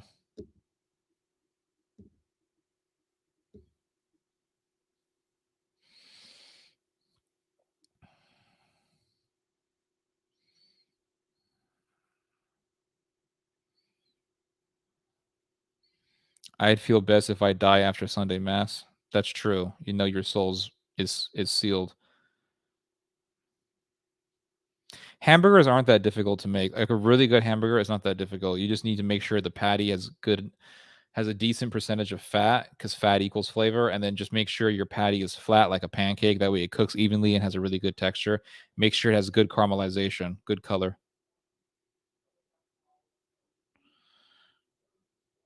I didn't know there was an HIV vaccine.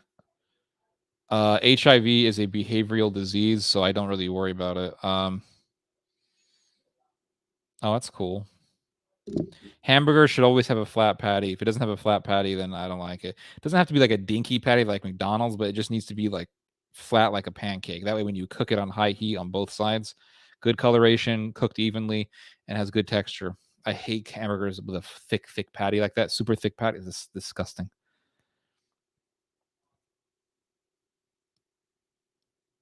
I just eat ramen. Ramen is good. I like ramen.